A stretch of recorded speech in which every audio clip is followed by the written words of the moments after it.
अध्याय 2321 एक नई पृथ्वी। पृथ्वी से भूमि के नए टुकड़े छोटे द्वीपों का निर्माण करने के बजाय पहले से मौजूद भूमि के टुकड़ों से जुड़ गए, जिससे वे बड़े हो गए। ऐसा इसलिए था ताकि ग्रह विकास के लिए आसान और त्वरित परिवहन, भूमिगत सुरंगों और बहुत कुछ पर ध्यान केंद्रित कर सके। वे चाहते थे कि पृथ्वी यथासंभव जुड़ी रहे। जिन क्षेत्रों का विकास किया जा रहा था उनमें से एक तटरेखा पर था।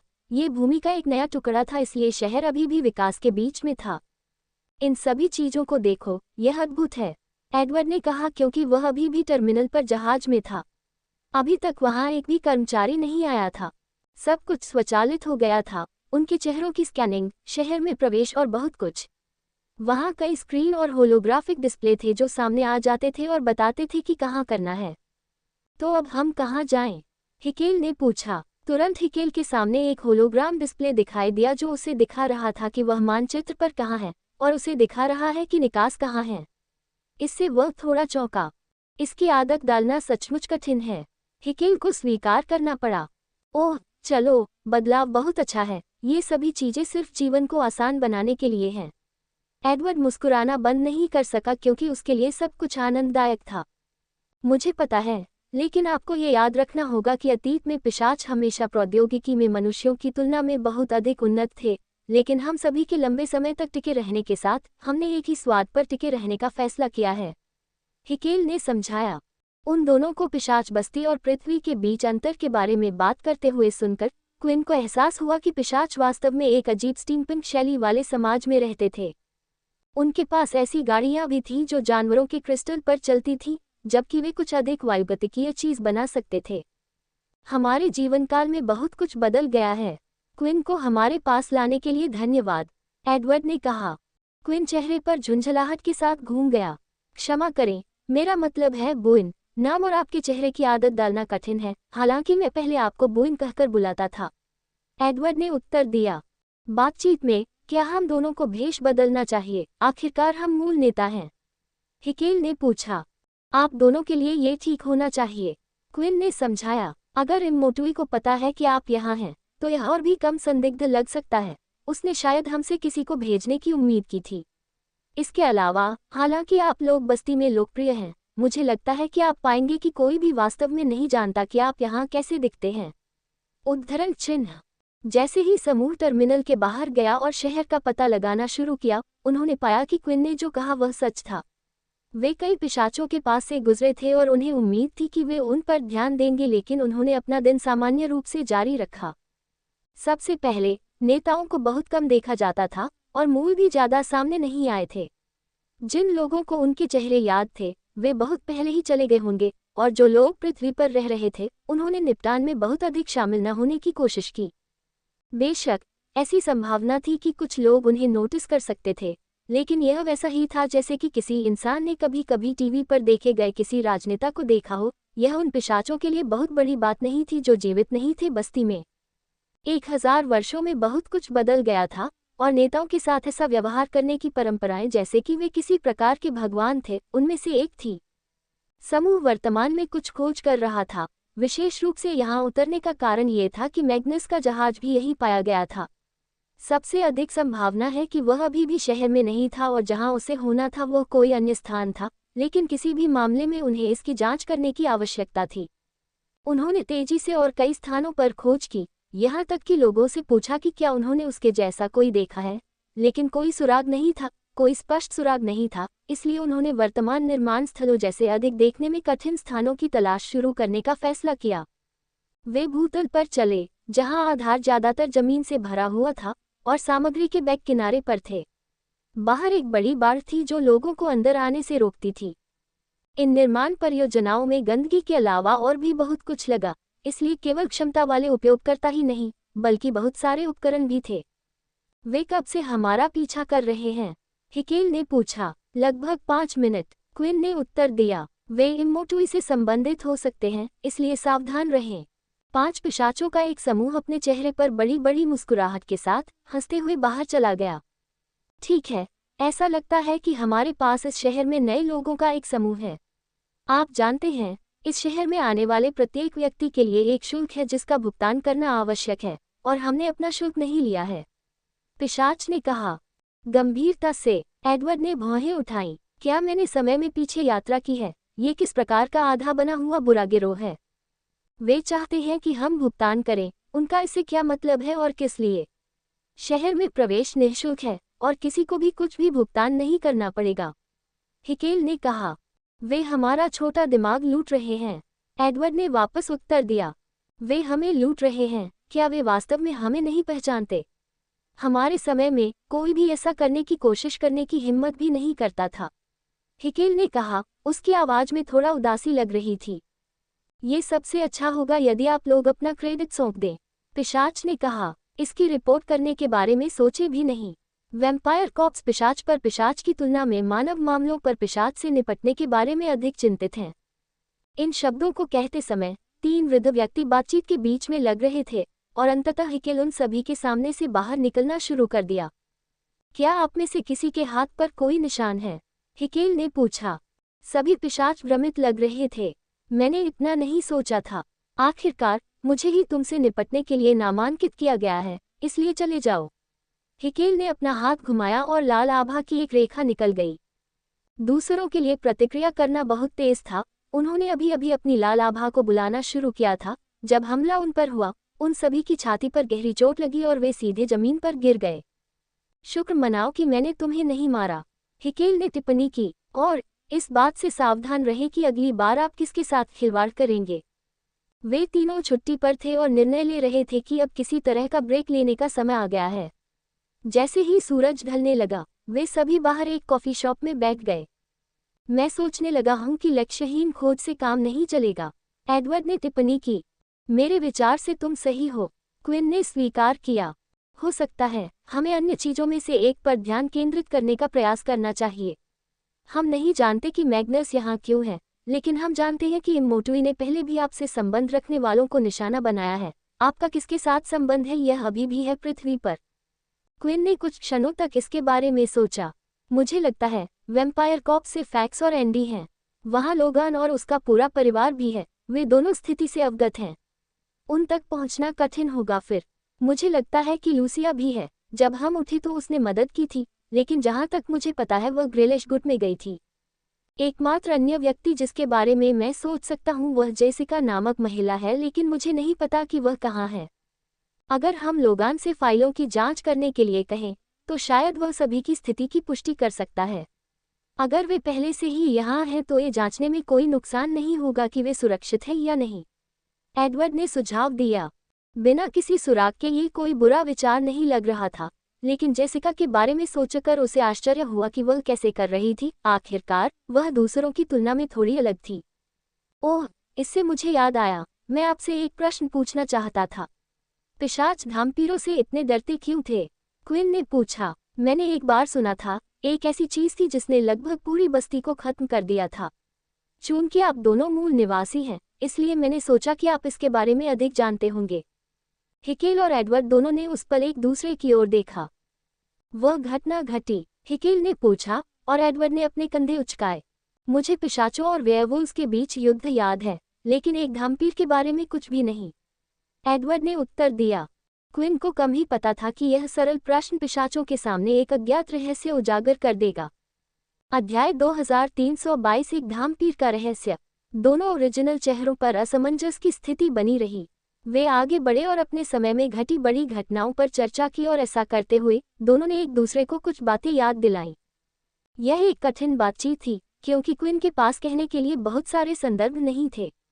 वह सुनता रहा और वे सोचने लगे कि शायद उनकी कुछ यादें मिट गई हैं, या तो वह या वे दोनों बस पुरानी थी, जो सच भी था। अपनी बातचीत के बीच में जब वे पुराने समय को याद कर रहे थे जिसकी क्विन को वास्तव में कोई परवाह नहीं थी, तो उसने खुद को वैम्पायरों के बारे में सोचना शुरू कर दिया। मुझे ये याद है, ये तब था जब मैंने पहली बार एरन बनाई थी। मैं ये भी नहीं जानता था कि वैम्पायर कोई चीज़ होती है, लेकिन जैसे ही वह बनी उसे मारने की कोशिश की गई। ये स्पष्ट कर दिया गया कि मैं कभी भी इसके बारे में किसी को बताने के लिए नहीं बना था।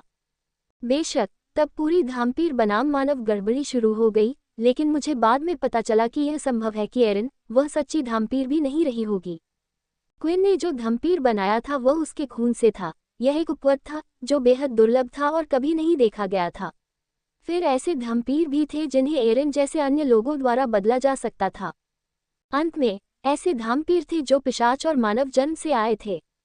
मुझे खेद है क्विन, लेकिन मैं और हिकेल इस पर विचार कर चुके हैं और हम में से किसी को भी ऐसी कोई बड़ी घटना याद नहीं है। एडवर्ड ने उत्तर दिया। ये वास्तव में अजीब है, क्योंकि जब मेरा एक दोस्त उपवर बन गया तो मुझे इसे गुप्त रखने के लिए कहा गया था। बाद में मुझे एक कहानी पता चली कि कैसे एक धाम्पीर पिशाचों का स्वाभाविक दुश्मन था, लेकिन मुझे याद नहीं आ रहा कि मुझे ये बात किसने बताई थी, चाहे वह विंसेंट हो, आर्थर हो या रिचर्ड हो। भले ही मैंने हमेशा कुछ बातें सुनी हैं कि अतीत में पिशाच हमेशा उस चीज से छुटकारा पा लेते थे जिससे वे डरते थे। यही कारण है कि उन्होंने वेयरवुल्व्स को नष्ट कर दिया, और यही कारण है कि धाम्पीर एक ऐसा अस्तित्व थे जो अस्तित्व में नहीं हो सकते थे, चूंकि वे पिशाचों से श्रेष्ठ थे। एडवर्ड और हिकेल दोनों ने जमीन की ओर देखा, जैसे कि वे किसी चीज के लिए बेहद दोषी हों। ये स्पष्ट था कि क्विन ने जो कुछ कहा था उससे वे परेशान हो गए थे। मुझे लगता है कि आप जो कहते हैं वह सही हो सकता है, एडवर्ड ने कहा। वास्तव में हम पहले जो चर्चा कर रहे थे वह ये नहीं था कि धाम्पीर खतरनाक थे या नहीं, बल्कि यह था कि क्या कभी धाम्पीर के साथ कोई भव्य आयोजन हुआ था। आप देखिए, वेयरवुल्व्स के साथ एक घटना हुई थी और एक कारण था कि हमें इससे छुटकारा पाने की आवश्यकता थी उनमें से। मैं अब विवरण में नहीं जाऊंगा, लेकिन अजीब बात यह है कि हमारे पास कभी भी धाम्पीरों के साथ ऐसी कोई घटना नहीं हुई, जैसा आपने कहा। फिर भी हम दोनों ने एक ही बात सुनी है कि धाम्पीर एक बेहद खतरनाक उपजाति हैं। क्विन ने अपने मेमोरी बैंक में गहराई से गोता लगाने की कोशिश की। उसे कुछ चीजें याद आने लगी। एक के लिए विंसेंट का पीछा किया गया क्योंकि उसने अन्य नेताओं में से एक को मार डाला था, लेकिन उसके ऐसा करने का कारण उसके द्वारा एक धाम्पीर बनाने की कोशिश करना था। विंसेंट की प्रेम रुचि का उपयोग करने की कोशिश में नेता एक कदम बहुत आगे बढ़ गया था। तो कम से कम विंसेंट के समय में ये पहले से ही ज्ञात था कि धाम्पीर खतरनाक थे। हो सकता है कि यह घटना तब घटी हो जब आप दोनों नींद में थे, क्विन ने कहा। नहीं, क्योंकि हम गहरी नींद में जाने से पहले ही इसके बारे में जानते थे, लेकिन वास्तव में हमें नहीं लगता कि कुछ हुआ था। जैसा कि आपने कहा, यह अजीब है, हिकेल ने टिप्पणी की। ये पूरी बस्ती में मशहूर था। देखने से लग रहा है कि क्या किसी ने इसे अफवाह के तौर पर फैलाया है। अफवाहें हो या न हो, धाम्पीरों ने, भले ही वह सच्चा धाम्पीर न हो, बहुत परेशानी पैदा की। एडवर्ड ने अपनी बाहें मोड़ ली और उसके चेहरे पर आत्मसंतुष्टि का भाव था, जैसे कि उसने सब कुछ समझ लिया हो। अगर ऐसा मामला है और यह वास्तव में सिर्फ एक अफवाह थी जो चारों ओर फैलाई गई थी, तो मुझे 90% यकीन है कि मैं उस व्यक्ति को जानता हूं जिसने इसे फैलाया। क्विन और हिकेल दोनों उत्तर सुनने की प्रतीक्षा में करीब आ गए। उन तीनों में से उन्हें लगा जैसे एडवर्ड अनुमान लगाने वाला आखिरी व्यक्ति होगा। ये रिचर्ड है, एडवर्ड ने कहा। रिचर्ड एनो। यदि यह उससे आया होता तो बिना सबूत मांगे हर कोई इस पर तुरंत विश्वास कर लेता। शुरू से ही वह ऐसा व्यक्ति था जो दूसरों की तुलना में बहुत अधिक जानता था। इसके बारे में सोचें, यदि आपने यह बात किसी अन्य नेता से सुनी होती तो आपने शायद इसे टाल दिया होता, या शायद तब तक इंतजार किया होता जब तक कि आप अपनी दोनों आंखों से इस तथ्य की पुष्टि नहीं कर लेते। लेकिन मैं अब इसकी कल्पना कर सकता हूँ, अगर यह कहाँ से आया होता रिचर्ड की बात पर हम सब यकीन कर लेते। एडवर्ड ने जो कहा वह हिकेल के लिए बहुत मायने रखता था, वह अब इसकी कल्पना भी कर सकता था। क्विन को भी ऐसा ही महसूस हुआ, क्योंकि वह रिचर्ड को जितना कम जानता था उससे कहीं अधिक उस पर विश्वास करता था। आखिरकार उनके पास बहुत बड़ा ज्ञान था। लेकिन फिर क्यों? क्विन ने पूछा। रिचर्ड ऐसा क्यों कहेगा? क्या उसे धाम्पीर के साथ कुछ ऐसा अनुभव हुआ जो किसी और को नहीं हुआ? या फिर धाम्पीर को खोजने के बाद उसे एहसास हुआ कि वे भविष्य में कितना बड़ा खतरा हो सकते हैं? जब तक हिकेल ने बात नहीं की, वे सभी चुपचाप बैठे इसके बारे में सोचते रहे। मुझे इसमें संदेह है, क्योंकि इस प्रकार की चीजें, यदि ये उस प्रकृति की होती तो छिपाई नहीं जाती, या हम कम से कम कुछ विवरण जानते। इसका एक अच्छा उदाहरण वास्तव में रक्तपरियां हैं। उनके अस्तित्व का हमारे प्रति नकारात्मक पहलुओं के साथ भी स्वागत किया गया था। बाद में एक समस्या उत्पन्न होने के बाद ही पता चला कि वे एक प्रतिबंधित उपवर्ग थे, और आमतौर पर ऐसा इसलिए होता है क्योंकि अन्य पिशाच उनका दुरुपयोग करने की कोशिश कर रहे थे, न कि नस्ल के साथ कोई समस्या। उद्धरण चिन्ह। हिकेल के शब्दों ने उसे एक संकेत दिया था, उस उत्तर का एक संकेत जिसकी वे शायद तलाश कर रहे थे। आपने अभी जो कहा, आमतौर पर समस्या स्वयं दौड़ नहीं थी, बल्कि समस्या ये थी कि कोई दौड़ का उपयोग कैसे करेगा। क्या होगा यदि हमारे सभी अनुमान सही हैं? रिचर्ड एनो ने कुछ ऐसा खोजा जो एक धामपीर कर सकता है। किसी को अपनी शक्ति का दुरुपयोग करने से रोकने के लिए उसने सीधे उन पर प्रतिबंध लगा दिया। हो सकता है कि किसी धामपीर के बारे में अफवाहें मनगढ़ंत हों। निस्संदेह उसने सोचा होगा कि कोई उनकी शक्ति का दोहन करना चाहेगा, इसलिए एक और कारण हो सकता है, धामपीर का एक और उपयोग जिसके बारे में हम नहीं जानते, जिस कारण से उसने यह अफवाह उड़ाई। जितना अधिक क्विन ने इसे जोर से कहा, उतना ही अधिक उसने सोचा कि वह सही था। एक बात के लिए, ये जानकारी लोगान को भी उपलब्ध होनी चाहिए थी, लेकिन अगर ऐसा नहीं होता तो क्या होता? क्या होगा अगर यह कोई इतनी बड़ी बात थी कि रिचर्ड इसे उससे भी छिपाना चाहता था? लेकिन रुकिए, क्या ऐसा कोई मामला नहीं था जहां कई धामपीर थे? हम उस समय वहां नहीं थे लेकिन हमने इसके बारे में सुना था, एडवर्ड ने कहा।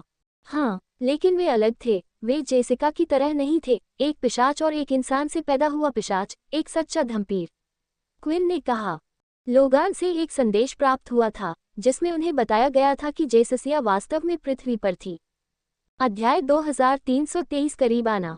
एक धामपीर होने के नाते अन्य पिशाचों की तुलना में जेसिका को एक विलासिता का आनंद मिलता था और वह थी नींद। पिशाचों को सोने के लिए संघर्ष करना पड़ता था और सबसे पहले उन्हें वास्तव में ज्यादा जरूरत नहीं होती थी, बस कुछ घंटे ही उन्हें तरोताज़ा महसूस कराते थे। जबकि अधिकांश मामलों में वे बिना किसी नींद के एक सप्ताह तक रह सकते हैं। हालांकि यह अधिक था क्योंकि वे कोशिश करने पर भी सो नहीं पाते थे, उनके शरीर थकते नहीं थे। जेसिका के लिए यह एक मिश्रण था, वह खुद को जागते रहने के लिए मजबूर कर सकती थी और ऐसा करने पर एड्रेनालाइन रश की लगभग दूसरी लहर होगी जो उसे जगा देगी, या वह सामान्य की तरह सो सकती थी। इसके लिए उसने बाद वाला विकल्प चुना, क्योंकि नींद एक ऐसी चीज थी जो उसे बेहद पसंद थी, और अगर उसके पास नौकरी नहीं होती तो शायद वह और भी अधिक देर तक सोती। हालांकि आज का दिन उन दिनों में से एक नहीं था जब वह ऐसा कर सकती थी, वह दूसरे पत्र पर ही अटकी हुई थी जो उसे मिला था। जब उसने अपने कमरे की अंधेरी छत को देखा तो उसकी आंखें खुली रह गईं। दोनों पत्र एक ही व्यक्ति से आने थे, और मुझे ये क्यों नहीं बताया गया कि वे कौन थे? वे इस सब के बारे में इतने गुप्त क्यों हैं? मैं गंभीरता से सोचने लगा हूं कि मेरे पास एक पूर्णकालिक स्टॉकर है, और अगर वे जानते हैं कि मैं कहाँ रहता हूं तो उन्हें वैम्पायर कॉर्प्स में रहना होगा। रुको, यह मामला नहीं हो सकता है, वे बस मेरे पीछे पीछे घर तक आ सकते थे, लेकिन पीछा करने वाले इस बात की अधिक संभावना है कि आप सही जानते हो। मुझे नहीं लगता कि गैलानार ऐसा कुछ करेगा। इससे पहले कि उसे पता चलता, वह लगभग पूरी रात जाग चुकी थी और उसके लिए एक बार फिर काम के लिए तैयार होने का समय आ गया था। वह उम्मीद कर रही थी कि कल की तरह कोई सक्रिय मामला नहीं होगा। जब वह ठीक महसूस नहीं कर रही थी तब अपना काम करना जीवन और मृत्यु के बीच का अंतर हो सकता था। काम पर जाने के लिए अपनी सामान्य सैर पर वह लापरवाही से उन लोगों के चेहरे देख रही थी जो गुजर रहे थे, इंसानों और पिशाचों को। यह उसके लिए शांतिपूर्ण लगा। फिर वह रुकी क्योंकि वह सड़क पार करने की प्रतीक्षा कर रही थी। वह अन्य लोगों को तब तक देखती रही जब तक उसकी आंखें एक निश्चित सज्जन व्यक्ति से नहीं टकरा गईं। वह बाकियों से थोड़ा लंबा था, उसकी आंखों पर उम्र का काफी असर दिखता था। क्या वह मुझे घूर रहा है? जेसिका ने सोचा। ये बिल्कुल स्पष्ट था कि वह आदमी सीधे उसे घूर रहा था। दोनों बिना पलके झपकाए एक दूसरे से आंख मिला रहे थे। वह कौन है? मैं उसे नहीं पहचानता। रुको, क्या वह परिचित लगता है? ध्वनि ऐसी थी कि कोई सड़क पार कर सकता था, और थोड़ी ही देर में उसने ये सुनिश्चित करते हुए ऊपर देखा कि जाने के लिए सड़क हरी है। जब उसने पीछे मुड़कर देखा तो वह उस आदमी को देखने में असमर्थ थी। वह सड़क पार कर गई, अपना सिर घुमाया, भीड़ में देखा, लेकिन वह आदमी कहीं दिखाई नहीं दिया। क्या वह आदमी वही हो सकता है जिसने पत्र भेजा था? क्या वह पीछा करने वाला हो सकता है? लेकिन मैं उससे कैसे चूक गया? उसने सोचा। शांत हो जाए, हो सकता है कि यह सब आपके दिमाग में हो। आपको एक रात खराब नींद आती है और अब आप मतिभ्रम कर रहे हैं। उसने मन ही मन सोचा, अपने डर को दूर किया और काम पर चली गई। काम पर जाते समय उसका दिमाग पहले की तुलना में अधिक उलझन में था। उस आदमी की छवि उसके दिमाग में स्पष्ट रूप से घूम रही थी। उसे आश्चर्य हुआ, वह इतना परिचित क्यों लग रहा था? यह इतना वास्तविक था कि यह उसकी कल्पना मात्र नहीं थी। क्या मैंने सचमुच उस व्यक्ति को पहले नहीं देखा है? जेसिका, जेसिका, एक तेज आवाज चिल्लाए। अपना सिर घुमाकर वह देख सकती थी कि यह मुखिया बाबरा थी। मैं कई बार आपका नाम पुकार रहा हूँ, आपका मन किस ग्रह पर है? जेसिका उंग्स और आर्क के साथ जवाब देने ही वाली थी, लेकिन बाबरा को कुछ और ही कहना था। बेहतर होगा कि आप आज गेंद पर बने रहें, आप मेरे सबसे भरोसेमंद कप्तानों में से एक हैं। वैसे भी आज आपके साथ 3 नए खिलाड़ी शामिल हुए हैं, इसलिए अपने एक गेम पर बने रहें। ऐसे समय में 3 नई भर्तियां, जेसिका ने सोचा। वर्तमान में समूह एक उड़ने वाली ट्रेन से यात्रा कर रहा था। इसमें कोई ट्रैक नहीं था, बल्कि एक निर्धारित रास्ता था जो उन्हें सीधे वहां ले जाता था जहां उन्हें जाना था। उन्होंने अपना जहाज लेने के बारे में सोचा, लेकिन हिकेल और एडवर्ड दोनों कुछ अलग करने और खिड़की के बाहर के दृश्यों को देखने का आनंद लेना चाहते थे। क्विन को स्वीकार करना पड़ा, पृथ्वी की हरियाली देखकर अच्छा लगा। ये पहले की तुलना में काफी अलग थी। उन्होंने वहां जाने का फैसला किया था जहां जेसिका इस समय थी। उन्हें लोगन से जानकारी मिली थी कि जेसिका वैम्पायर कॉर्प्स यूनिट में थी। वहां से एंडी से संपर्क करना और पूछना आसान था कि वास्तव में जेसिका कहाँ थी। जब आपके पास कनेक्शन थे तो चीजें बहुत आसान थीं और आप भाग नहीं रहे थे या छिप नहीं रहे थे। क्विन को याद आया कि जेसिका वैम्पायर कॉर्प्स में हुआ करती थी, लेकिन एक यात्री बनने के लिए इससे बाहर आ गई। उसे आश्चर्य हुआ कि उसने वापस जाने का फैसला क्यों किया। ठीक है, हमें इस बारे में बात करने की ज़रूरत है कि हम आगे क्या करने जा रहे हैं। हमने एंडी से सुना है कि वह इस समय सुरक्षित है, लेकिन हमारे वहां पहुंचने तक ये बदल सकता है, एडवर्ड ने कहा। क्विन कुछ कहने ही वाला था। उन्हें थोड़ा अधिक समय इसलिए लग रहा था क्योंकि वे ट्रेन से जाना चाहते थे। कहे कि वह सुरक्षित है, तो क्या हम अगले लक्ष्य की ओर निकल जाएं? आप क्या सुझाव दे रहे हैं? हिकेल ने पूछा, क्योंकि ऐसा लग रहा था जैसे एडवर्ड इसे लेकर कहीं जा रहा था। देखिए, मैंने पहले भी बड़े संगठनों में अपना अच्छा खासा हिस्सा चलाया है। मैग्नस के लिए आगे बढ़ना कठिन हो सकता है, जिसका मतलब है कि वे अभी भी उसके पीछे पड़ सकते हैं। फिर भी हमें इस बात का कोई अंदाजा नहीं है कि वे उसके पीछे क्यों जा रहे हैं या वे उसका किस लिए उपयोग करना चाहते हैं। अगर हम सामने आते हैं और घूमते हैं, तो क्या आपको सच में लगता है कि मैग्नस कार्रवाई करेगा? वह अब तक हमसे छिपा हुआ है, इसलिए उसे ढूंढना कोई विकल्प नहीं है। क्विन देख सकता था कि वह इसके साथ कहाँ जा रहा था, और वह इतना निश्चित नहीं था कि यह सबसे अच्छा विचार था। तो आप उसे चारे के रूप में उपयोग करना चाहते हैं? एडवर्ड ने अपनी उंगलियां चटकाईं और अपनी कुर्सी पर पीछे झुक गया, जैसे कि उसका काम पूरा हो गया हो। हालांकि आपको ये पसंद नहीं आएगा क्विन, मुझे विश्वास है कि यह हमारा एकमात्र मौका है।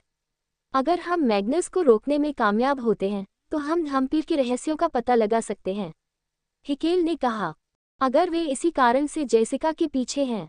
मैंने जो कुछ भी कहा वह कमोबेश एक अनुमान था, क्विन ने उत्तर दिया। हाँ, लेकिन मुझे लगता है कि यह एक अच्छा अनुमान है। मैग्नस अभी, अगर वे आपको नुकसान पहुंचाना चाहते हैं, तो आम जनता या पिशाच बस्ती को निशाना बना सकते हैं, लेकिन वह ऐसा नहीं कर रहे हैं। इसका मतलब है कि इमोटुई ने उन्हें कहीं अधिक महत्वपूर्ण कार्य सौंपा है, हिकेल ने कहा। ये खतरनाक था। क्विन किसी की जान जोखिम में नहीं डालना चाहता था। शायद जेसिका को कहीं और ले जाना आसान था, लेकिन वह उस पर 24/7 नजर नहीं रख पाएगा, और अगर उन्होंने मैग्नस को नहीं रोका, तो ये कहाँ खत्म होगा? नहीं, जब क्विन ने इसके बारे में और भी अधिक सोचा, तो क्या मैग्नस को रोकना अंत था? क्या इमोटुई कोई दूसरा रास्ता खोजना जारी नहीं रखेगा? कुछ ऐसा था जो शायद उसे स्वयं करने की जरूरत थी, जिसे वह पिछले कुछ समय से टाल रहा था, लेकिन वे पहले मैग्नस से निपटेंगे। तो क्या आप सुझाव देते हैं कि हम उसे दूर से ही देखते रहें? क्विन ने पूछा, क्योंकि मुझे नहीं लगता कि यह काम करेगा। हमें उसके करीब रहने की जरूरत है। उसे हमारे बारे में जाने बिना उसके करीब रहना, और मैग्नस को भी। जैसा कि वे सोच रहे थे, उन सभी की ठुड्डी पर उंगलियां थीं। एक बार फिर एडवर्ड ही था जिसने अपनी उंगलियां चटका लीं। मैं समझ गया। उत्तर बहुत आसान है। मेरा मतलब है कि आप फैक्स और एंडी के मित्र हैं, ठीक है? क्या वे वैम्पायर कॉर्प्स नहीं चलाते हैं? तो उत्तर सरल है, वैम्पायर कोर के सदस्य के रूप में शामिल हों और जेसिका के समूह का हिस्सा बने। अध्याय 2324 विश्वसनीय क्विन। नींद की कमी, एक संभावित पीछा करने वाला, और उसके मध्य जीवन के सभी संकटों में वह सोचती थी कि उसका दिन और भी बदतर कैसे हो सकता है, लेकिन जेसिका को जल्द ही पता चलने वाला था कि यह आसानी से और भी खराब हो सकता है। एक सेकंड रुकिए, आप 3 नए रंग रूटों को मुझ पर क्यों थोप रहे हैं? जेसिका ने पूछा। और भी दस्ते हैं, क्या उन्हें कम से कम फैलाया नहीं जाना चाहिए या कुछ और? तो आप मेरे साथ ऐसा क्यों कर रहे हैं? देखो, अन्य सभी कप्तानों के हाथ बेहद व्यस्त हैं। इसके अलावा, सबसे कम उम्र के होने के नाते आपको सबसे अच्छा अंदाजा होना चाहिए कि वे कैसा महसूस करते हैं, इसलिए उनके साथ अच्छा व्यवहार करें। बाबरा ने जेसिका को और कुछ कहने का मौका न देते हुए पलटते हुए कहा।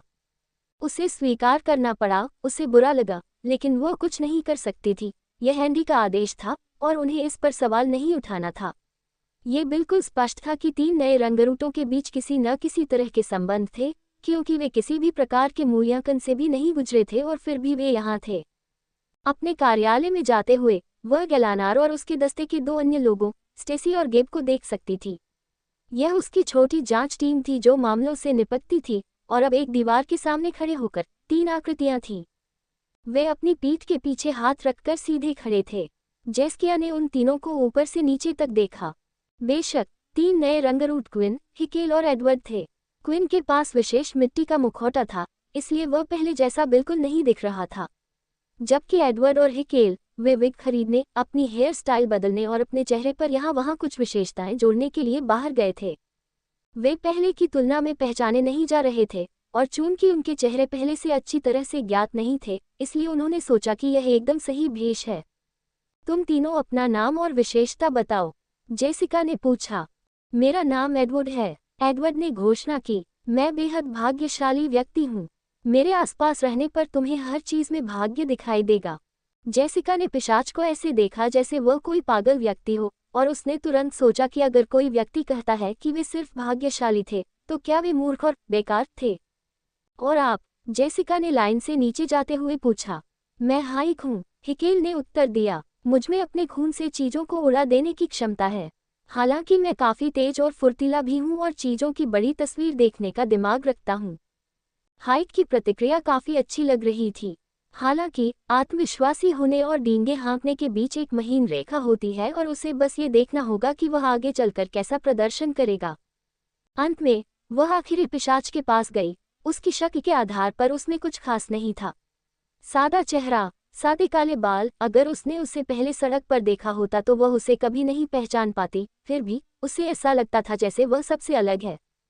समान प्रश्न, जेसिका ने पूछा। दूसरों ने कुछ हद तक सच्चाई से जवाब दिया था। इस तरह अगर उन्हें अपनी शक्तियों का उपयोग करने की जरूरत होती तो इसमें कोई आश्चर्य की बात नहीं थी, लेकिन क्विन यहाँ सिर्फ अपनी छाया शक्तियों का उपयोग नहीं कर सकता था। तो बाकियों को आश्चर्य हुआ कि उसका उत्तर क्या होगा। मेरा नाम बेक है, क्विन ने ये सोचते हुए उत्तर दिया कि वह बोइन का उपयोग जारी नहीं रख सकता, यदि ऐसे लोग भी हों जो नकली नाम के बारे में जानते हों।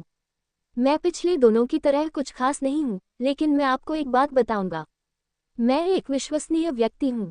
यदि आप कभी मुसीबत में हो, बात करने के लिए किसी की जरूरत हो या किसी चीज की जरूरत हो, तो मैं आपकी मदद के लिए मौजूद रहूंगा।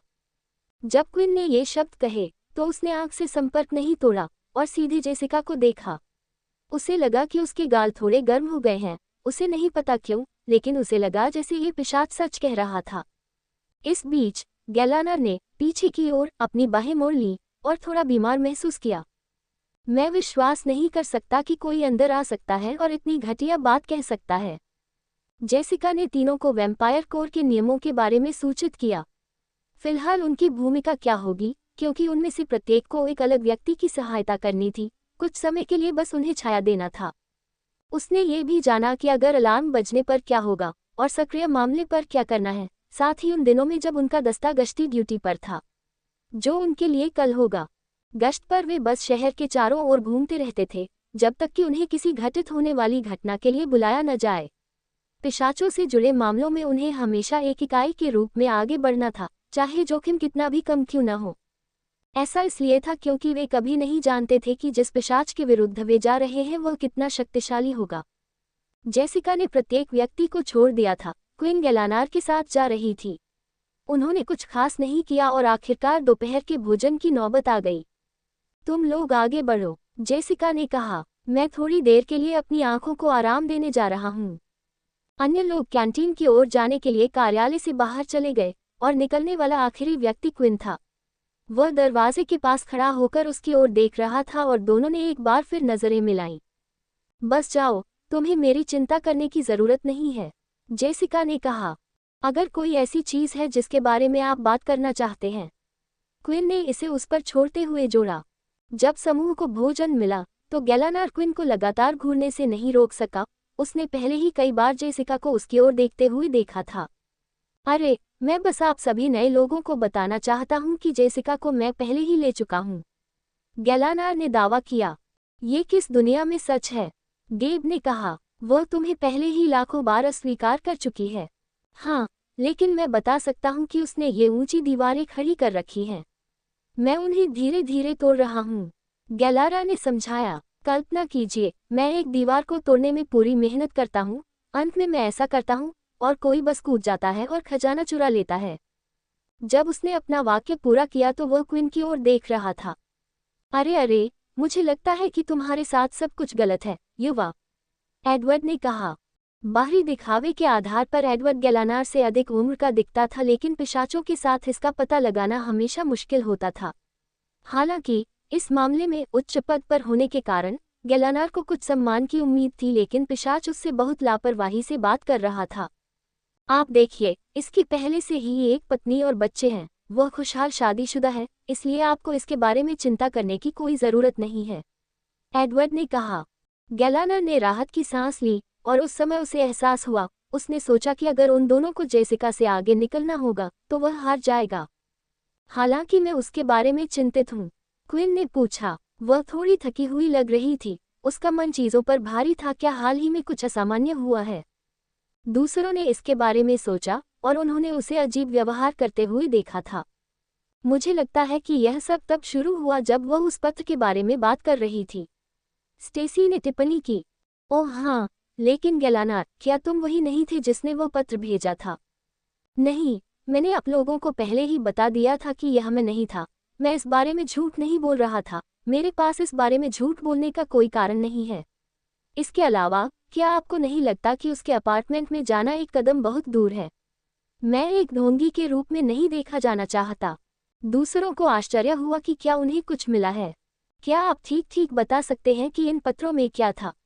क्वीन ने पूछा। अपनी मेज पर वापस आकर जेसिका आश्चर्यजनक रूप से सो पा रही थी। उसकी आंखें बंद हो गईं और वह सपने देखने लगी। वह एक अपराधी का पीछा कर रही थी और लड़ाई में उसके चेहरे पर जोरदार लात मारी गई थी। उसी समय उसका संपर्क सामने आया, जिससे पता चला कि उसकी एक आंख पीली चमक रही थी। ऐसे बहुत से लोग थे जो उसकी ओर इशारा कर रहे थे, उसे घृणा से देख रहे थे, जैसे कि वह उसमें फिट नहीं बैठती। फिर पीली ऊर्जा, धमपीर ऊर्जा ने उसे पूरी तरह से भस्म कर दिया। ऊर्जा ऊपर और हवा में विस्फोटित हुई, जिससे बादलों में किसी प्रकार की दरार पैदा हो गई। ऊपर देखने पर वह अपने द्वारा अभी अभी बनाए गए छेद में एक लाल घूमता हुआ आकाश देख सकती थी। आह, जेसिका जाग गई। उसका दिल तेजी से धड़क रहा था। वह एक अजीब सपना था। सपने को भूलने की कोशिश करते हुए उसने काम करना जारी रखा और कुछ फाइलें रखने के लिए अपनी मेज के नीचे दराज खोली, और तभी उसकी नज़र एक सफ़ेद लिफाफे में एक और पत्र पर पड़ी। अध्याय 2325 अंतिम कार्य। लिफाफा कुछ देर तक जेसिका के हाथ में रखा रहा। उसने अभी तक इसे नहीं खोला था, लेकिन उसके दिमाग में कई सवाल घूम रहे थे। इसे यहाँ कब रखा गया था? क्या यह मेरे काम पर आने से पहले था, या ये दूसरे दिन यहाँ था? क्या मैंने कल दराज खोली थी? मुझे लगता है कि मैंने ऐसा किया है, इसलिए यह एक नया पत्र होना चाहिए। रुके, शायद मैंने अपना दराज नहीं खोला है। वह दूसरे अनुमान लगाने लगी थी, लेकिन सोच रही थी कि क्या ऐसा इसलिए था क्योंकि वह चाहती थी कि यह एक पुराना पत्र हो। अब तक संदेश कुछ हद तक जुड़े हुए थे। उसे ऐसा लग रहा था कि अगर वह पत्र पढ़ ले तो उसमें जो कुछ भी कहा गया है वह सच हो जाएगा। पत्र नीचे रखकर उसने उसे वापस दराज में सरका दिया और एक और गहरी सांस लेते हुए उसे बंद कर दिया। आइए इसे खोलें और इसे अनदेखा न करें। मुझे अपना जीवन वैसे ही जारी रखना चाहिए जैसे मैं अब तक करता आया हूँ। अब तक सब कुछ ठीक चल रहा था, तो अब यह अचानक क्यों बदल जाएगा? उसने सोचा। हालांकि उसके सिर पर अभी भी एक बड़ी चिंता थी, ये वहां तक कैसे पहुंची? इसका मतलब ये होगा कि वैम्पायर कोर में घुसने के लिए किसी को अविश्वसनीय रूप से कुशल होना होगा, या सबसे संभावित उत्तर यह होगा कि यह पहले स्थान पर वैम्पायर कोर में से कोई था। क्या ये संयोग है कि मुझे ये पत्र उसी दिन मिला जिस दिन 3 नए पिशाच सामने आए? उसने सोचा। मेरे घर से आए पत्रों को पीछा करने से समझाया जा सकता है, लेकिन मेरे कार्यालय में से एक के लिए हो सकता है कि उन्होंने इसे मेरे यहाँ पहुँचने से पहले ही डाल दिया हो। मुझे भी कुछ महसूस हुआ। वे इसे अच्छी तरह से दबा रहे थे, लेकिन जब मैं उनमें से प्रत्येक के पास गया तो मैंने महसूस किया कि मेरे अंदर की ऊर्जा थोड़ी बढ़ गई। हाँ, ये पिशाच कोई साधारण पिशाच नहीं है। तो सवाल यह है कि क्या वे सभी इसके पीछे हैं या उनमें से सिर्फ एक, और वे इस प्रकार का काम क्यों करेंगे। जेसिका जो वहां बैठी रही, उसका सिर लगातार इधर उधर घूमता रहा। कुछ भी समझ में नहीं आया और उसने सोचा कि किसी पर भी आरोप न लगाना या निष्कर्ष पर न पहुंचना ही बेहतर होगा। वह बस ये दिखावा करेगी कि पत्र पहले से ही वहां थे ही नहीं। जब अन्य लोग कैंटीन से वापस आए तो जेसिका व्यस्त लग रही थी क्योंकि उसके पास पहले से ही उन सभी के लिए बहुत सारा काम तैयार था। वे मामले की फाइलों को देख रहे थे और उन्हें कुछ क्षेत्रों को सुरक्षित बनाने के तरीके पर एक रिपोर्ट बनाने का प्रयास करना था। अन्य लोग सार्वजनिक भाषण स्क्रिप्ट पर काम कर रहे थे कि उन्हें सार्वजनिक समाचार दल को कैसे संभालना चाहिए इत्यादि। फिर आखिरकार दिन खत्म हो गया और हर कोई अपने अपने रास्ते चला गया, या कम से कम उन्होंने यही सोचा था। अपार्टमेंट की छतों के ऊपर खड़े होकर रात में आसमान की ओर देखते हुए 3 लोग नीचे एक विशेष अपार्टमेंट को देख रहे थे। कम से कम वे तब तक थे जब तक एडवर्ड ने लेटने और रात के आकाश को घूरने का फैसला नहीं किया।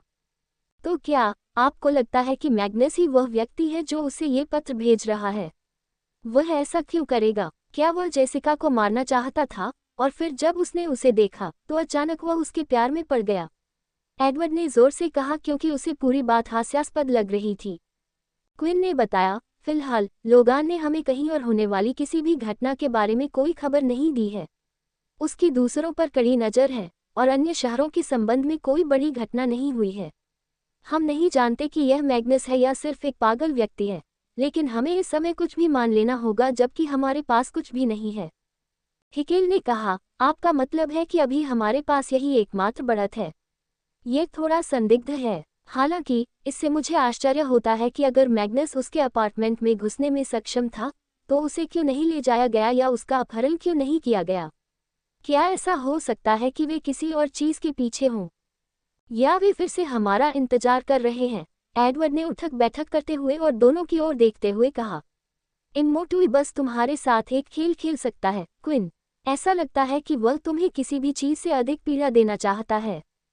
शायद इस बार उसे एहसास ही नहीं हुआ कि हमने उसे बुरी तरह पीटा। वह हमारे कुछ करने का इंतजार कर रहा है और फिर प्रतिक्रिया देना चाहता है। एडवर्ड ने जो कहा वह वास्तव में क्विन के लिए बहुत मायने रखता है क्योंकि उसने मूल रूप से यही सोचा था जब इमोटुई पिशाच बस्ती में अभिनय कर रहा था। उसे तब तक और आगे धकेलता रहा जब तक कि उसने वैसा नहीं किया जैसा इमोटुई ने कहा था। इस विचार ने उसे याद दिलाया उसने कुछ समय से किसी चीज़ के बारे में सोचा था और उसे लगा जैसे उसने अंततः एक निर्णय ले लिया है। क्विन ने कहा, मैं आप दोनों को कुछ बताना चाहता हूँ जिसके बारे में मैं कुछ समय से सोच रहा हूँ। उनका लहजा भारी था और उन्होंने दूसरों को इस समय कोई व्यंग्यात्मक टिप्पणी न करने के लिए सचेत किया। भले ही हम मैग्नस को रोक दें, इमोटुई रुकने वाला नहीं है। इसलिए जब हम मैग्नस को ढूंढ लेंगे और उसे रोक देंगे तो मैंने फैसला किया है कि मैं खुद इमोटुई को रोकूंगा। क्विन अन्य दो से आश्चर्यचकित होने की उम्मीद कर रहा था, लेकिन इसके बजाय उनके चेहरे पर एक सीधा भाव था। जब आप कहते हैं रुको, तो इससे आपका क्या मतलब है? आप क्या करने की योजना बना रहे हैं और आप उसे कैसे रोकने की योजना बना रहे हैं? हिकेल ने पूछा। क्विन ने एक बार फिर गहरी सांस ली। यहाँ तक कि केवल शब्द कहना भी उसके लिए कठिन था, लेकिन उसने ऐसा करने का संकल्प पहले ही कर लिया था। मैं एक पोर्टल बनाऊंगा, लेकिन इमोटुई के हमारी दुनिया में आने के लिए नहीं, बल्कि मेरे लिए उसकी दुनिया में जाने के लिए। और जब मैं वहां रहूंगा तो मैं इमोटुई को मारने की योजना बनाऊंगा, क्विन ने उत्तर दिया। एक बार फिर दोनों नेताओं को इसकी उम्मीद थी, लेकिन ये बिल्कुल अवास्तविक लग रहा था। क्या सचमुच यही एकमात्र रास्ता था? उसे रोकने का एकमात्र तरीका? अब तक ऐसा ही महसूस हुआ था, इसलिए वे समझ गए कि क्विन को कैसा महसूस हुआ। शायद अगर उनमें उसकी ताकत, उसका आत्मविश्वास होता तो वे भी कुछ ऐसा ही करने का प्रयास करते। लेकिन उन दोनों के पास कभी भी ऐसे प्राणी को मार गिराने का मौका नहीं होगा। मैंने पहले वहां एक पोर्टल खोला है, इसलिए मेरे लिए इसे दोबारा करने का एक तरीका होना चाहिए। मेरा मतलब है, यहाँ तक कि इमोटुई भी यही सोचता है। मुझे बस इसे बंद करना है जब मैं अंदर अकेला रह जाऊं। लेकिन क्या होगा यदि आप कभी वापस नहीं आए? क्या होगा यदि उस स्थान से निकलने का कोई रास्ता नहीं है? एडवर्ड ने कहा, आप अंदर आने की कुंजी हैं, लेकिन इसका मतलब यह नहीं है कि आप वहां से बाहर निकलने वालों में से हैं। आपके बिना हमें कोई सुराग नहीं है कि अंदर कैसे पहुंचा जाए। आपको क्या लगता है कि अगर आप हमेशा के लिए वहां फंसे रहेंगे तो आपके परिवार और दोस्तों को कैसा महसूस होगा? वे समझ जाएंगे, क्विन ने तुरंत उत्तर दिया। मैं इसे सबसे पहले उन सभी के लिए कर रहा हूँ। मेरी वहां जाने और कभी बाहर आने की योजना नहीं है, लेकिन मुझे पता है कि यह एक संभावना है और इसके अलावा अन्य समस्याएं भी हैं। एडवर्ड अन्य समस्याएं बताना चाहता था। उनकी इस कामचलाऊ योजना में कई दिक्कतें नजर आ रही थीं। तभी एडवर्ड को एहसास हुआ कि वह चिंतित था क्योंकि वह क्विन को अपना दोस्त मानता था। अगर कोई और दूर जाना चाहता है, अपनी मृत्यु के लिए जाना चाहता है या बाकी सभी के लिए खुद को बलिदान करना चाहता है, तो उसे कोई परवाह नहीं होगी। लेकिन ये क्विन के लिए उचित नहीं था। यह उस व्यक्ति के लिए उचित नहीं था जिसके पास खुद के लिए बहुत कम समय था, अपने परिवार के साथ बिताने के लिए बहुत कम समय था, दूसरों के जीवन का आनंद लेने के लिए खुद को बलिदान करना उचित नहीं था। मुख्य मुद्दों में से एक ये है कि इमोटुई को मारने का मतलब यह नहीं होगा कि यह उसके लिए अंत है, क्विन ने समझाया। कोई भगवान को मार सकता है, लेकिन वे पुनर्जन्म लेंगे। हालांकि पुनर्जन्म चक्र हर बार अलग हो सकता है। तो हो सकता है कि 100 साल हो जाएं, शायद 1000, यह हो सकता है कि अगले दिन ही उसका पुनर्जन्म हो। फिर भी एक मौका है कि जब वह ऐसा करेगा तो उसके पास अपनी यादें नहीं होंगी। हालांकि क्विन ये सब कह रहा था, लेकिन अगर उसने उसे पहले स्थान पर मार डाला जिसका डर प्राचीन लोगों को था। फिर दूसरा मुद्दा एक सिद्धांत है जिसे रिचर्ड एनो लेकर आए थे। अगर हम इमोटुई को मार दें तो दुनिया में उसकी सभी शक्तियां इसके साथ चली जाएंगी, मतलब पिशाचों का अस्तित्व नहीं रहेगा। अध्याय 2326 एक विश्वसनीय आदमी। जबकि अस्तित्व में 3 सबसे शक्तिशाली पिशाच अंदर से अपार्टमेंट ब्लॉक पर नजर रखते रहे, जेसिका अभी भी कुछ हद तक मानसिक रूप से टूट रही थी। उसकी पीठ सामने के दरवाजे से सटी हुई थी और वह हाथ में पकड़े सफेद लिफाफे के साथ धीरे धीरे नीचे की ओर सरक रही थी। मैं इसे अपने साथ वापस क्यों लाया? जेसिका ने खुद से कहा। मुझे लगा कि मैं बस इसे नजरअंदाज कर दूंगा। मैंने यहाँ तक कहा कि मैं उन लोगों पर आरोप नहीं लगाऊंगा, और फिर भी। उसने दोबारा सोचा कि दोपहर के भोजन के बाद उसने कैसा व्यवहार किया था। जब वे काम कर रहे थे तो जेसिका ने नए रंग रूटों से बिना रुके सूक्ष्मता से प्रश्न पूछे थे। इस बारे में प्रश्न कि वे इससे पहले किस शहर में थे, वे पिशाच वाहिनी का हिस्सा क्यों बनना चाहते थे, इत्यादि। वह उनकी हर गतिविधि पर नजर भी रख रही थी, लेकिन वे अपने काम में अच्छे थे और उन्हें उसमें कोई दिलचस्पी नहीं थी, कम से कम इस तरह से नहीं कि वे सफेद लिफाफे छोड़ रहे हों। अर्ग, ठीक है। जेसिका खड़ी हुई और लिफाफे का ऊपरी भाग फाड़ दिया। ऐसा नहीं है कि इससे कुछ भी बदलने वाला है, और जिज्ञासा मुझे मार डालेगी। उसने शब्दों को धीरे धीरे पढ़ा, और यह वह नहीं था जिसकी उसने अपेक्षा की थी। तो फिर वह क्या उम्मीद कर रही थी? यह आपको प्राप्त होने वाला अंतिम पत्र होगा। इसका क्या मतलब है? मेरा मतलब है, कम से कम मुझे पता है कि यह निश्चित रूप से एक नया पत्र है, लेकिन इस तरह का संदेश भेजने की जहमत क्यों उठाई जाए? बाद में, जब वह कुछ देर सोने की कोशिश कर रही थी, तब उसे एहसास हुआ कि पत्र के शब्दों का उस पर क्या प्रभाव पड़ा था। ये शब्द लगभग ऐसे थे मानो कोई उसकी जिंदगी के पीछे पड़ा हो। ये कहते हुए कि यह आखिरी पत्र था, उसे पीड़ा हुई। अगले दिन जागने पर, जो अब लगातार दूसरे दिन भयानक नींद जैसा महसूस हो रहा था, जेसिका को चिढ़ महसूस हुई। हालांकि उसे इसकी जरूरत नहीं थी, लेकिन कुछ समय से वह जिस तरह से रह रही थी, बिस्तर से उठते समय उसने अपना तकिया दीवार में झुला लिया। ये जितना उसने सोचा था उससे कहीं अधिक कठिन था, क्योंकि इसके पंख टूट गए। जेसिका और उसका दस्ता पहले कार्यालय में मिले थे, लेकिन वे तुरंत वैम्पायर कोर की वर्दी में बदल गए। ये पूरी तरह से काले रंग का था। उनके शरीर के करीब चमड़ा कसा हुआ था, लेकिन इस तरह से बनाया गया था कि काले रंग में भिन्नताएं थीं, इसलिए ये कुछ हद तक पुलिस की वर्दी के समान दिखती थी। ऐसा इसलिए था ताकि जनता के सदस्यों को पता चले कि पिशाच दल उनकी मदद करने और बेहतर छवि बनाने की कोशिश कर रहे थे। एक बार जब सभी लोग बदल गए, तो वे इमारत के बाहर कुछ शब्दों के लिए मिले। हमारे अग्रबाहुओं पर मुख्यालय से जुड़ा एक संचार उपकरण है। यदि हमारे क्षेत्र में कोई भी मामला होगा जिसमें हमें जाने की आवश्यकता होगी तो वे हमें सचेत करेंगे। आमतौर पर आप जवाब देंगे, लेकिन आप लोगों के पास उचित कोड या जवाब देने के तरीके सीखने का समय नहीं है, जेसिका ने समझाया। तो आप उस बात को मुझ पर छोड़ सकते हैं। आमतौर पर, यदि आप किसी भी प्रकार के संदिग्ध का पीछा कर रहे हैं और मुझ पर विश्वास करें, तो मैं पीछा करना शब्द का उपयोग करता हूं क्योंकि किसी कारण से पिशाच हमेशा ये सोचकर दौड़ते हैं कि वे हमसे तेज हैं, लेकिन यदि आप पीछा करते हैं या वहां पहुंचते हैं, पीछा करने के लिए कई लोग हैं, तो आपको जोड़े में ऐसा करना चाहिए, चाहे कुछ भी हो। नए रंगरूटों के साथ मौजूदा स्थिति के कारण मैं अब निम्नलिखित जोड़ियों की घोषणा करूंगा। गैलानार, आपके पास सबसे अधिक अनुभव है, इसलिए मैं आपको एडवर्ड के साथ अकेले रख रहा हूँ। स्टेसी और गेब, आप दोनों हिकेल के साथ रहेंगे और मैं बेक को अपने अधीन ले लूंगा। गैलानर ऐसा लग रहा था जैसे वह कुछ कहना चाहता था, विरोध करना चाहता था, लेकिन उसने अपना होंठ काट लिया। ये सभी शहर के मुख्य हिस्से में प्रवेश कर चुके थे। वे सीधे तौर पर एक साथ नहीं थे, एक ही सड़क पर चल रहे थे, लेकिन वे एक ही क्षेत्र में थे। अगर कुछ भी आता है तो उनसे संपर्क किया जाएगा और एक साथ आने का प्रयास किया जाएगा। अंदर आओ, स्क्वाड 0014। हमारे पास रिफ्लेक्टर फैक्ट्री में एक आपातकालीन स्थिति है। ऐसा प्रतीत होता है कि ब्लैक स्वान के सदस्य दिखाई दिए हैं। स्क्वाड 0008 उनसे निपट रहा है, लेकिन उन्हें तुरंत मदद की जरूरत है। जैसा कि उसने कहा था, संदेश उसके संचार उपकरण पर आया। जल्दी से उसने अन्य सभी को संदेश भेजा ताकि वे सभी रिफ्लेक्टर फैक्ट्री में मिलें। वे जहां थे वहां से ज्यादा दूर नहीं था और वे पूरी गति से दौड़कर जल्दी वहां पहुंच जाते थे।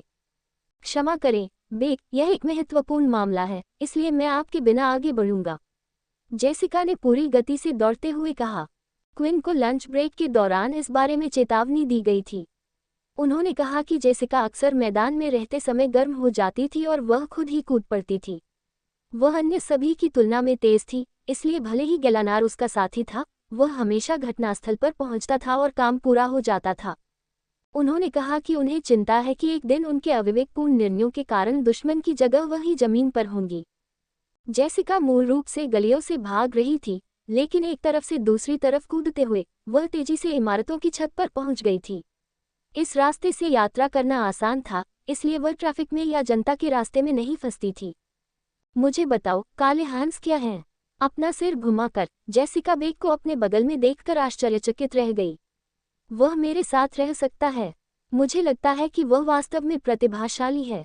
ब्लैक स्वान चोरों का एक समूह है। हम उनके आकार के बारे में निश्चित नहीं हैं, लेकिन उन्हें खुद पर काफी गर्व है, इस हद तक कि उन्होंने सार्वजनिक रूप से अपना नाम ब्लैक स्वान भी रखा है। उनका लक्ष्य उच्च स्तरीय क्रिस्टल वाले क्षेत्रों को बनाना है। फैक्ट्रियों में आमतौर पर डेमीगॉड टियर क्रिस्टल या दो होते हैं जिनका उपयोग कुछ उपकरणों के निर्माण में मदद के लिए किया जाता है। इन्हें बहुत अधिक पैसों में बेचा जा सकता है। बेशक वे जो करते हैं उसमें वे काफी मजबूत हैं, इसलिए इसमें कोई आश्चर्य नहीं कि दूसरी टीम को परेशानी हो रही है। क्विन और जेसिका को घटनास्थल पर पहुंचने में देर नहीं लगी और वे दूसरे दस्ते के साथ लड़ाई के अंतिम छोर को पकड़ने में कामयाब रहे। वे इतना अच्छा नहीं कर रहे थे, बाकी लोग घायल हो गए। आगे दौड़ते हुए फैक्ट्री के ठीक सामने गेट से होते हुए जेसिका ने अपना हाथ उठाया और एक शक्तिशाली खून का प्रहार किया। ब्लैक स्वान के सदस्यों में से एक ने ये देखा और अपना खुद का खून का प्रहार किया, लेकिन जेसिका का हमला कहीं अधिक शक्तिशाली था, जिसने इसे भेद दिया। वह आदमी हमले से बचने में कामयाब रहा और आगे बढ़ना जारी रखा। कुल मिलाकर वहां 6 ब्लैक स्वान सदस्य दिखाई दिए जिनके चेहरे पर मुखौटे थे। हर कोई, हमें वह मिल गया जिसके लिए हम आए थे, चलो यहाँ से चले जाओ। जिस आदमी ने जेसिका के हमले को रोका था उसने कहा, और वे अन्य लोगों के साथ भागने लगे। उनके पीछे जाओ, दूसरे कप्तान ने कहा। हमें केवल हल्की चोटें हैं, ये ठीक हो जाएगा। हमें कम से कम उन क्रिस्टल को वापस लाने की जरूरत है। जेसिका और क्विन ने समूह का पीछा किया, लेकिन तभी वे अलग हो गए। उनमें से 2 नेता और एक अन्य सदस्य फैक्ट्री में चले गए, जबकि अन्य अलग हो गए, फैक्ट्रियों के किनारे इधर उधर भागने लगे। ब्लैक स्वान समूह विभाजित हो गया है, उन्हें इन क्षेत्रों में रोकें, जेसिका ने आदेश दिया। जेसिका की टीम के अन्य लोग भी पीछे नहीं थे और उन्होंने आदेश का पालन किया। फैक्ट्री के किनारे पर हिकेल, स्टेसी और गेब उतरे, जिससे 2 सदस्यों का रास्ता अवरुद्ध हो गया। अब आप हमारे पास हैं, स्टेसी ने कहा। हालांकि किनारों से बक्सों और दीवारों के पीछे लगभग 5 और सदस्य दिखाई दिए। फैक्ट्री की दूसरी ओर भी वही हुआ। एडवर्ड और गैलानार 2 पिशाचों को रोकने में कामयाब रहे, लेकिन जल्द ही 2 और दिखाई दिए, जिससे संख्या 4 हो गई। गैलानार, ये जानकर कि वे ब्लैक स्वान का हिस्सा थे, थोड़ा घबराया हुआ महसूस हुआ। अरे एडवर्ड, मुझे लगा कि आपने कहा था कि आप भाग्यशाली हैं, तो ये किस प्रकार की भाग्यशाली स्थिति है? गैलानार ने पूछा। एडवर्ड ने उत्तर दिया, मैं भाग्यशाली हूँ, तो मैं अनुमान लगा रहा हूँ कि बाकी सभी लोग बदतर स्थिति में हैं। ब्लैक स्वान समूह के आने पर कारखाने के अंदर से श्रमिकों को बाहर निकाल दिया गया था। हैरानी की बात यह है कि पीछा करने के दौरान नेता अपने साथी के साथ पलट गया। हाँ, मैं आपको जानता हूँ, स्क्वाड लीडर जेसिका, आदमी ने कहा। आप लंबे समय से हमारे पिछवाड़े में दर्द कर रहे हैं। मैं तुम्हारे आने का इंतजार कर रहा था ताकि मैं तुम्हें आज खत्म कर सकूं। ब्लैक स्वान के कई सदस्य मशीनरी और किनारों से उभरे। ऐसा लग रहा था कि कुल मिलाकर लगभग 15 पिशाच थे। यहाँ तक कि जेसिका भी इस स्थिति से घबराई हुई लग रही थी, लेकिन उसे अंदर से अपनी ताकत बढ़ती हुई महसूस हो रही थी। जेसिका ने कहा, मुझे खेद है बेक, तुम्हें पहले ही दिन ऐसी स्थिति में डालने के लिए। ऊपर से एक गुप्त हमला हुआ जब एक आदमी छत से नीचे गिरा और खून की बौछार करने लगा। क्विन तेजी से आगे बढ़ा। उसने अपनी भुजाओं का उपयोग करके रक्त के बहाव को रोका और तोड़ा। जैसे ही वह आदमी कुछ करने से पहले गिरता रहा, क्विन ने उसकी गर्दन पकड़ ली और उसे जमीन पर पटक दिया, जिससे वह बेहोश हो गया। मैंने तुमसे पहले ही कहा था, मैं विश्वसनीय हूँ। मेरी चिंता मत करो।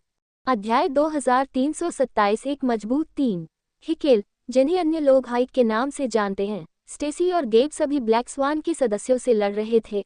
वे घिरे हुए थे, लेकिन फिर भी दोनों ने नए बच्चे की रक्षा करने की जिम्मेदारी अपने ऊपर ले ली। एक उसके आगे और एक उसके पीछे था। ब्लैक स्वान समूह संगठित हो गया क्योंकि उन्होंने अपनी दूरी बनाए रखी और उन तीनों की ओर खून फेंकना शुरू कर दिया। स्टेसी और गेब दोनों ने अपने खून की धार को बाहर फेंकने के बजाय अपनी बाहों को मजबूत करने के लिए अपनी खून की आभा का उपयोग किया, और ऐसा करते हुए उन्होंने उन्हें घुमाया, जिससे खून की आभा दूर हो गई। ये कई हमलों को रोकने का अधिक प्रभावी तरीका था, लेकिन इसमें अधिक ऊर्जा लगती थी। ऐसा लगभग महसूस होता था जैसे वे प्रत्येक वार के साथ तलवार को रोक रहे थे।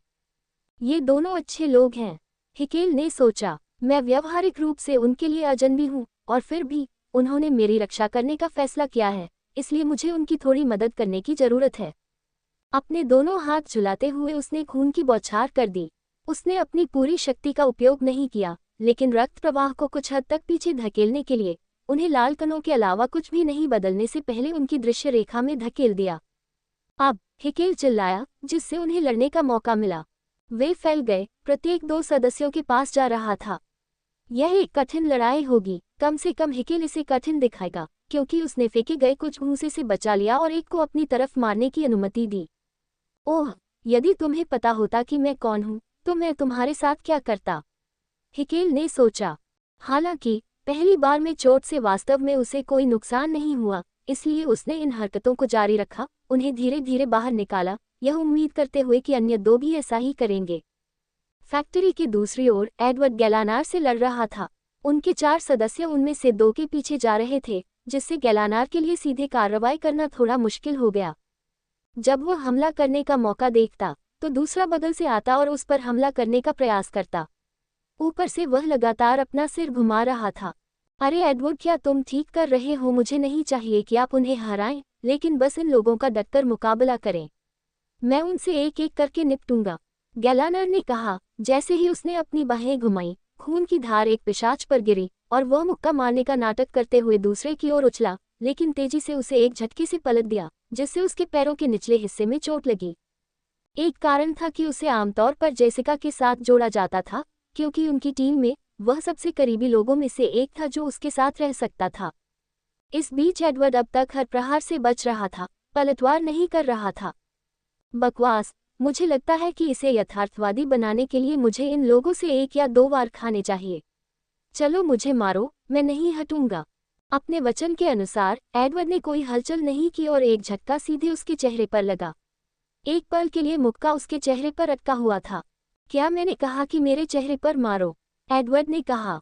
हमलावर को लगा कि कुछ गड़बड़ है। उसने अपना हाथ खींच लिया और जब उसने ऐसा किया तो उसे लाल चमकती आंखें दिखाई दी। दूसरे हमलावर ने अपने पास मौजूद चाकू को एडवर्ड की गर्दन की ओर घुमाया। एडवर्ड ने घूमकर लाल चमकती आंखों से उसकी ओर देखा। रुकना, ये वही शब्द थे जो उसने कहे थे। वह अभी भी पहले मुक्के से अपना चेहरा थोड़ा ठीक कर रहा था। हमलावर तुरंत रुक गया, चाहे उसने कितनी भी कोशिश की, वह हिलने में असमर्थ था, और उसे एहसास हुआ कि ऐसा इसलिए था क्योंकि वह प्रभाव कौशल के अधीन था। कैसे? क्या ये संभव है? मुझ पर कुछ नियंत्रण पाने के लिए एक पिशाच का प्रभाव कौशल कितना मजबूत होना चाहिए? ये लड़का कौन है? अपने चेहरे पर मुस्कान के साथ एडवर्ड अपने जीवन का एक मुक्का मारने के लिए तैयार हो रहा था।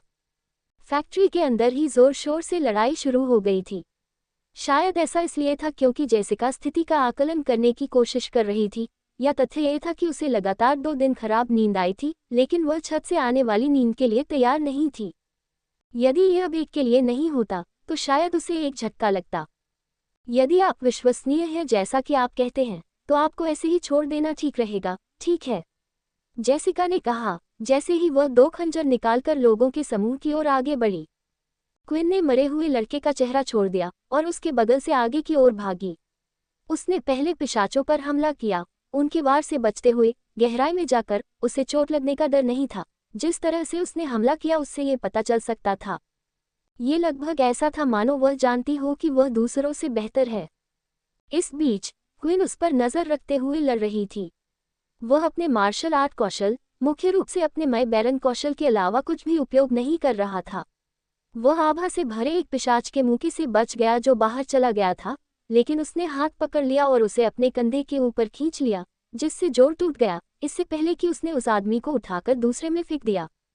उसे अपनी शक्तियों का उपयोग करने में सावधानी बरतनी थी। यही कारण है कि वह अपने कौशल के अलावा कुछ भी उपयोग नहीं कर रहा था, लेकिन उसे ये भी सावधान रहना था कि किसी भी समय और समय पर इनमें से कोई भी उसके जीवन के पीछे हो सकता है। 3 नए रंगरूटों की मदद से काम पूरा होने में ज्यादा समय नहीं लगा।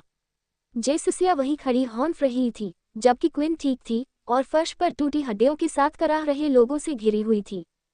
वाह, आप सचमुच विश्वसनीय हैं, और आपने किसी हथियार या अपनी आभा का भी उपयोग नहीं किया। जेसिका ने तारीफ की। मैं एक प्रशिक्षित लड़ाकू हूँ, इसलिए मेरा कौशल किसी भी अन्य चीज से अधिक मेरी मुट्ठी और पैरों पर निर्भर करता है, क्विन ने मुस्कुराते हुए उत्तर दिया। वह नहीं जानती थी कि क्यों, लेकिन बेक की मुस्कुराहट देखकर उसे अच्छा लगा। उसे ऐसा लगा जैसे वह कोई है जिस पर वह भरोसा कर सकती है। यही कारण है कि वह उससे इसके अलावा कोई और सवाल नहीं पूछना चाहती थी, बस खुश थी कि उनके पास था अच्छे दिन का काम किया। बाद में दूसरा दस्ता घटनास्थल पर पहुंचा था। बाबरा को ये जानकर कि ब्लैक स्वान समूह ने कुछ बड़ी योजना बनाई है, 3 टीमें भेजी, लेकिन कोई जरूरत नहीं थी। जब समूह वापस आया तो लगभग पूरे विभाग ने उन्हें बधाई दी। जब वे आगे बढ़े तो सभी ने उनका उत्साह बढ़ाया। वे शहर की प्रमुख समस्याओं में से एक से निपट चुके थे और निश्चित रूप से उनके दिमाग में ये जेसिका ही थी। जब कार्यालय में वापस आया तो समूह को घटनाओं की एक रिपोर्ट लिखने की जरूरत थी। बाबरा ने 3 रंगरूटों को बुलाया था क्योंकि वह ये जांचना चाहती थी कि क्या वे सभी ठीक हैं, बाकी सभी को कमरे में छोड़कर। अरे, नए लोग बहुत अच्छे थे, स्टेसी ने कहा। मुझे इसे स्वीकार करने से नफरत होगी, लेकिन मुझे नहीं लगता कि उनके बिना चीजें इतनी आसानी से चल पाती। हाँ, मेरा मतलब है कि यह हम सभी के लिए बहुत बड़ी बात हो सकती है। हम सभी को पदोन्नति मिल सकती है, गैलानार ने कहा। आखिरकार शायद वह आदमी वास्तव में भाग्यशाली है। नया समूह अपने विभाग से खुश था और कुछ समय में पहली बार जेसिका बेवकूफ़ी भरे पत्रों के बारे में भूल गई थी। लौटते समय उन्होंने अपना स्वयं का उत्सव मनाने का निर्णय लिया था। ब्लड बैंक लेना और साथ में अच्छा पे पीना। उन सभी ने अपना पे बीच में रख दिया और हवा में खुशी से झूम उठे। यह एक अच्छे दिन का काम था और वे सभी उस आराम के हकदार थे जिसकी उन्हें घर जाते समय जरूरत थी। जब जेसिका अपने घर पहुंची तो वह सफ़ेद लिफाफे से वही आवाज़ सुनने की उम्मीद कर रही थी जो उसने पिछले कुछ दिनों में की थी, लेकिन फर्श पर कुछ भी नहीं था। मुझे लगता है जिसने भी वह पत्र भेजा है, जब उन्होंने कहा कि यह आखिरी पत्र है, तो उनका वास्तव में यही मतलब रहा होगा, जेसिका ने सोचा। कुछ समय बाद पहली बार वह रात में अच्छी नींद ले पाई। उसे नहीं पता था कि उसके 3 अभिभावक उसकी देखभाल कर रहे हैं। सामने अपार्टमेंट बिल्डिंग के शीर्ष पर हमेशा की तरह 3 लोग खड़े थे। ऐसा लग रहा है कि आज भी कुछ नहीं होने वाला है, एडवर्ड ने कहा। आप सही कह रहे हैं, मैंने सोचा था कि शायद ब्लैक स्वान समूह के पास कोई निशान होगा जो उस समय कार्रवाई करेगा, लेकिन ऐसा कुछ भी प्रतीत नहीं हुआ। हिकेल ने कहा, तुम क्या करना चाहते हो क्विन? उसने इसके बारे में सोचा और नीचे देखता रहा। मुझे लगता है कि आप लोग सही हैं, हम यहाँ हमेशा के लिए नहीं रह सकते। हम उस पर नज़र रखना जारी रखेंगे और कुछ समय तक वैम्पायर कॉर्प्स में रहेंगे, लेकिन अगर कुछ और नहीं होता है तो हमें आगे बढ़ना होगा। अगला दिन आ गया था और कुछ भी सामान्य नहीं हुआ था। अगर कुछ भी हो तो जेसिका के लिए चीजें वापस सामान्य हो गई थी, क्योंकि वह पहली बार सोने में कामयाब रही थी। हालांकि यह सामान्य से थोड़ा देर से हुआ। बकवास, क्या मैं पहली बार देर से आने वाला हूँ? जेसिका ने कहा, जैसे ही वह अपने कपड़े पहनने के लिए दौड़ी और सीधे वेम्पायर कॉर्प्स बिल्डिंग की ओर जाने लगी। जब वह इमारत के अंदर पहुंची तो उसने सभी को इधर उधर घूमते हुए देखा, लेकिन उनके चेहरों पर घबराहट के भाव थे। कुछ एक दूसरे से बुदबुदा रहे थे, लेकिन हर कोई बोल रहा था कि जेसिका के लिए कुछ समझना मुश्किल था। ये तब तक था जब तक बाबरा, जो रिसेप्शन क्षेत्र में थी, ने उसे देख लिया था। जेसिका, बाबरा ने पुकारा, और वह वही थी जो जहां थी वहां दौड़ पड़ी। जेसिका, उसने फिर से अपने दोनों हाथ अपने कंधे पर रखते हुए कहा। क्या चल रहा है? जेसिका ने पूछा। आप इतना अजीब व्यवहार क्यों कर रहे हैं? बाबरा के चेहरे को देखकर कोई भी बता सकता था कि उसके लिए बोलना कठिन था, लेकिन उसे बोलने की जरूरत थी, यह उसका काम था। आज सुबह सुबह एक रिपोर्ट आई, जबकि अभी भी रात थी। स्टेसी और गेब दोनों, वे अपने अपार्टमेंट में मृत पाए गए। अध्याय 2328 खोज जारी है। विनाशकारी समाचार सुनकर जेसिका के चारों ओर की आवाज बहरा कर देने वाली थी। कई दिनों तक धीरे धीरे परेशान करने वाली चीजों के बाद जब वह एक इमारत की ओर जा रही थी तो वह बहुत उत्साहित थी। यह उन सब की तुलना में कुछ भी नहीं था। अचानक उसे इच्छा हो रही थी कि काश वह सोई न होती। यह एक मूर्खतापूर्ण विचार था, लेकिन शायद अगर वह सुविधा में होती तो दूसरों के साथ कुछ भी बुरा नहीं होता। उसे बिल्कुल भी समझ नहीं आया कि स्टेसी और गेब क्यों, वे दोनों क्यों, उन्होंने क्या किया था।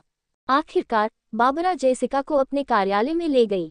शुक्र है, ऐसा लग रहा था कि भले ही कोई शब्द उस तक नहीं पहुंच रहे थे, वह बस ऑटो पायलट पर चल रही थी। कार्यालय में हिकेल और एडवर्ड पहले से ही मौजूद थे। क्विन को थोड़ा देर हो गई थी क्योंकि वह सीधे जेसिका का पीछा कर रहा था और उसने खबर भी सुनी थी। क्या यह हिम्मोटुई का भी काम है? क्या वह जेसिका के बजाय उसके आसपास के लोगों को निशाना बना रहा है? या क्या ये सिर्फ वैम्पायर कॉर्प्स के प्रति द्वेष रखने वाला कोई व्यक्ति है? शायद किसी को उसने अतीत में पकड़ लिया हो। जब बाकी लोग अपनी सीटों पर थे, बाबरा सामने खड़ी थी। पूरी स्थिति उसके लिए असुविधाजनक लग रही थी। ये समझ में आया, वैम्प कोर के सभी पिशाच उसकी जिम्मेदारी थे। मैं आपको वर्तमान स्थिति के बारे में बताना चाहता हूं जिसमें हम हैं, बाबरा ने कहा। मुझे यकीन है कि आप में से कई लोगों ने स्टेसी और गेब के बारे में पहले ही सुना होगा भी। हम जो जानते हैं उसका विवरण मैं आपको दूंगा, लेकिन यह एक सतत जांच है। सुबह करीब 4:12 बजे एक अपार्टमेंट ब्लॉक में जोरदार धमाके और लड़ाई होने की खबर मिली। कमरे में लड़ाई के स्पष्ट निशान हैं क्योंकि उपकरण पूरी तरह से नष्ट हो गए हैं। सक्रिय नाइट शिफ्ट टीम स्क्वाड 0002 4:30 बजे घटनास्थल पर पहुंची। वे एक खूनी दृश्य पर पहुंचे थे। गैबे और स्टेसी वहां जमीन पर पड़े थे। जैसा कि आप जानते हैं, वे दोनों एक साथ रहते थे। उनके शरीर पर निशान और जिस तरह से उन्हें मारा गया, उससे पता चलता है कि यह किसी पिशाच द्वारा किया गया था। एक सेकंड के लिए बाकी लोग कमरे में एक दूसरे को देखते रहे। हिकेल और एडवर्ड पिशाचों की ताकत का अनुमान लगा सकते थे क्योंकि वे उनके साथ लड़े थे। वे पिशाच नोबेल के स्तर के आसपास थे। पिशाच शूरवीर बनने के लिए पर्याप्त कुशल नहीं थे, लेकिन कोई भी पिशाच उन्हें हरा नहीं सकता था। जैसा कि आप जानते हैं, जो कुछ हो रहा है उसकी जांच दूसरे दस्ते से कराना सामान्य प्रक्रिया है, बाबरा ने जारी रखा। आप सभी बहुत करीब हैं और मामले को लेकर बहुत भावुक होंगे। यही कारण है कि मेरे पास एक और जानकारी है, गैलानार। जेसिका का सिर उस क्षण ऊपर उठ गया क्योंकि वह इसका एहसास करने में विफल रही थी। उसने अपने 2 सदस्यों के बारे में विनाशकारी खबर सुनी थी, वे जो उसके साथ व्यवहारिक रूप से तब से थे जब वह वैम्पायर कॉर्प्स में फिर से शामिल हुई थी, जिसे वह देखने में विफल रही थी। वह गैलानार कमरे में भी नहीं था। इस क्षण और समय के अनुसार गैलानार गायब है। हमने उसके अपार्टमेंट में एक दस्ता भेजा था जहां बाकी लोगों की तरह संघर्ष के संकेत प्रतीत होते हैं, लेकिन वहां कोई खून नहीं मिला है और कोई शव नहीं है। जेसिका तुरंत अपनी सीट से खड़ी हो गई। आपको मुझे उसे ढूंढने का प्रयास करने देना होगा, जेसिका ने कहा। मैं बस यहाँ बैठकर कुछ नहीं कर सकता। मुझे पता है, मैं स्टेसी और गैबे की मौत की जांच नहीं कर सकता। मैं उन्हें वापस लाने के लिए कुछ नहीं कर सकता। लेकिन अगर कोई मौका है कि हम अभी भी गैलानार को बचा सकते हैं और उन लोगों को पकड़ो जिन्होंने ऐसा किया है, क्या आपको नहीं लगता कि हमें हमारे पास जो कुछ भी है उसका उपयोग करना चाहिए? ये सुनकर बाबरा ने एक बड़ी आह भरी। मुझे पता था कि आप ये पूछेंगे, लेकिन मैं आपको अकेले ही बाहर जाने नहीं दे सकता। तभी क्विन अपनी सीट से खड़ा हो गया। हम उसके साथ जाएंगे। उसका एक महत्वपूर्ण अनुरोध है और यह किसी और चीज से जुड़ा हो सकता है। बाबरा और क्विन ने एक पल के लिए एक दूसरे को देखा और फिर उसने उसकी ओर हल्का सा सिर हिलाया। वह जानती थी कि क्विन और अन्य दो एंडल की सिफारिश के आधार पर यहाँ थे। यह कोई सामान्य सिफारिश भी नहीं थी। एंडी ने कहा था कि अगर उन्हें किसी चीज़ की ज़रूरत है तो उन्हें उसका अनुपालन करना चाहिए। वह निश्चित थी कि क्या ऐसा कुछ गिना जाएगा, लेकिन ऐसा लग रहा था कि नए पिशाचों का जुड़ना आखिरकार इस मामले से जुड़ा हो सकता है। इसने उसे अपनी मुट्ठी भींचने पर मजबूर कर दिया, ये सोचकर कि क्या ऊपर से किसी चीज़ ने उसके लोगों को शामिल कर लिया है जिससे उसके अच्छे लोगों को चोट लग सकती है। लेकिन उसे सारा दर्द सहना पड़ा क्योंकि उसे यह निर्णय लेने की ज़रूरत थी कि क्या सबसे अच्छा है। ठीक है, लेकिन तुम सब एक साथ चलो। ऐसा नहीं है कि आप में से कोई भी ये सुनने के बाद काम नहीं कर पाएगा। आपको अन्य टीमों के साथ काम करना है। यदि आप उनका ध्यान भटकाते हैं या उन्हें किसी भी तरह से बाधित करते हैं तो मुझे आपको इस मामले से हटाना पड़ सकता है। क्या तुम समझ रहे हो? उन सभी ने सिर हिलाया। समूह अपार्टमेंट ब्लॉक में पहुंचा जिसे पहले से ही नियमित जनता से दूर कर दिया गया था। जाहिर तौर पर वैम्पायर कॉप्स को यह चुनने के लिए मासिक बैलेंस मिलता था कि वे किस अपार्टमेंट में रहना चाहते हैं, इसलिए हर कोई एक ही स्थान या क्षेत्र में नहीं रहता था। अंदर जाना अपेक्षाकृत आसान था। ऐसा लग रहा था कि ज़्यादातर लोग जेसिका को जानते थे और उन्होंने किसी भी प्रकार की पहचान देखे बिना ही उसे अंदर जाने दिया। जब वे वास्तविक कमरे में पहुंचे तो वे उस स्थिति को देख सकते थे जिसमें वह था। वहां कुछ नष्ट हो चुकी दीवारें, फर्नीचर, कुर्सियां और अन्य चीजें थीं। इस बीच एक अलग दस्ते 0015 के लोग भी थे जो इस जांच पर काम कर रहे थे। जेसिका कैप्टन से बात करने के लिए आगे बढ़ी, ये देखने के लिए कि क्या उसे कुछ मिल सकता है। इस बीच अन्य 3 इकट्ठे हो गए थे। क्या आपको लगता है कि यह उसी का काम है? हिकेल ने पूछा। ये बताना जल्दबाजी होगी, क्विन ने उत्तर दिया। अगर यह मैग्नस होता तो उसमें आसानी से तीनों से मुकाबला करने की ताकत होती। इतनी ताकत कि अपार्टमेंट में संघर्ष भी नहीं होता। इसलिए मैं इस तथ्य को खारिज कर दूंगा कि यह मैग्नस था। हालांकि मैं इस तथ्य से इनकार नहीं करूंगा कि यह इमोटुई था। तो फिर जेसिका के आसपास मौजूद लोगों पर हमला क्यों? एडवर्ड ने पूछा। शायद मेरे साथी, यह उसे दिखाने के लिए है कि वह क्या करने में सक्षम है। मैं उन लोगों को बचाने में सक्षम था जिन्हें इमोटुई ने निशाना बनाया था, लेकिन क्या होगा अगर जेसिका को विश्वास हो कि वह ऐसा नहीं कर सकती? अपने करीबी लोगों को मारने के बाद वह इसे रोकने के लिए अपनी शक्ति में सब कुछ कर सकती है, और यदि ऐसा है तो वह इमोटुई के सौदे को स्वीकार कर सकती है। खुद को जेसिका के जूते में देखकर वे समझ सकते थे कि वह उस विकल्प के साथ क्यों जा सकती है। ऐसा लग रहा था कि जेसिका को कैप्टन से जानकारी प्राप्त करने का सौभाग्य नहीं मिला, लेकिन जैसे ही वह दूसरों के पास जाने वाली थी, लोगों का एक और समूह कमरे में प्रवेश कर गया। कांटेदार काले बालों वाला एक आदमी, बगल में बड़ा कट लगा हुआ, वैम्पायर कॉप्स की वर्दी पहने हुए, उसके साथ 2 और लोग थे जो उसके बगल में थे। स्क्वाड 0006 के कप्तान कैप्टन राइडर। जेसिका ने नम्रतापूर्वक प्रणाम करते हुए कहा। मैंने सुना है कि आप यहाँ थे। कैप्टन राइडर ने कहा। मुझे नहीं पता था कि तुम्हारा साथ होगा। फिर भी वे कौन हैं? मैंने उन्हें पहले कभी नहीं देखा। ओह, वे नए रंगरूट हैं, जेसिका ने उत्तर दिया। वे हाल ही में टीम में शामिल हुए हैं लेकिन मेरे साथ काम कर रहे हैं। जेसिका के पास वापस जाने से पहले राइडर की नज़र कुछ सेकंड के लिए उन पर टिकी रही। दुर्भाग्य से ये पकड़ने का समय नहीं है, लेकिन मेरे पास कुछ अच्छी खबर है।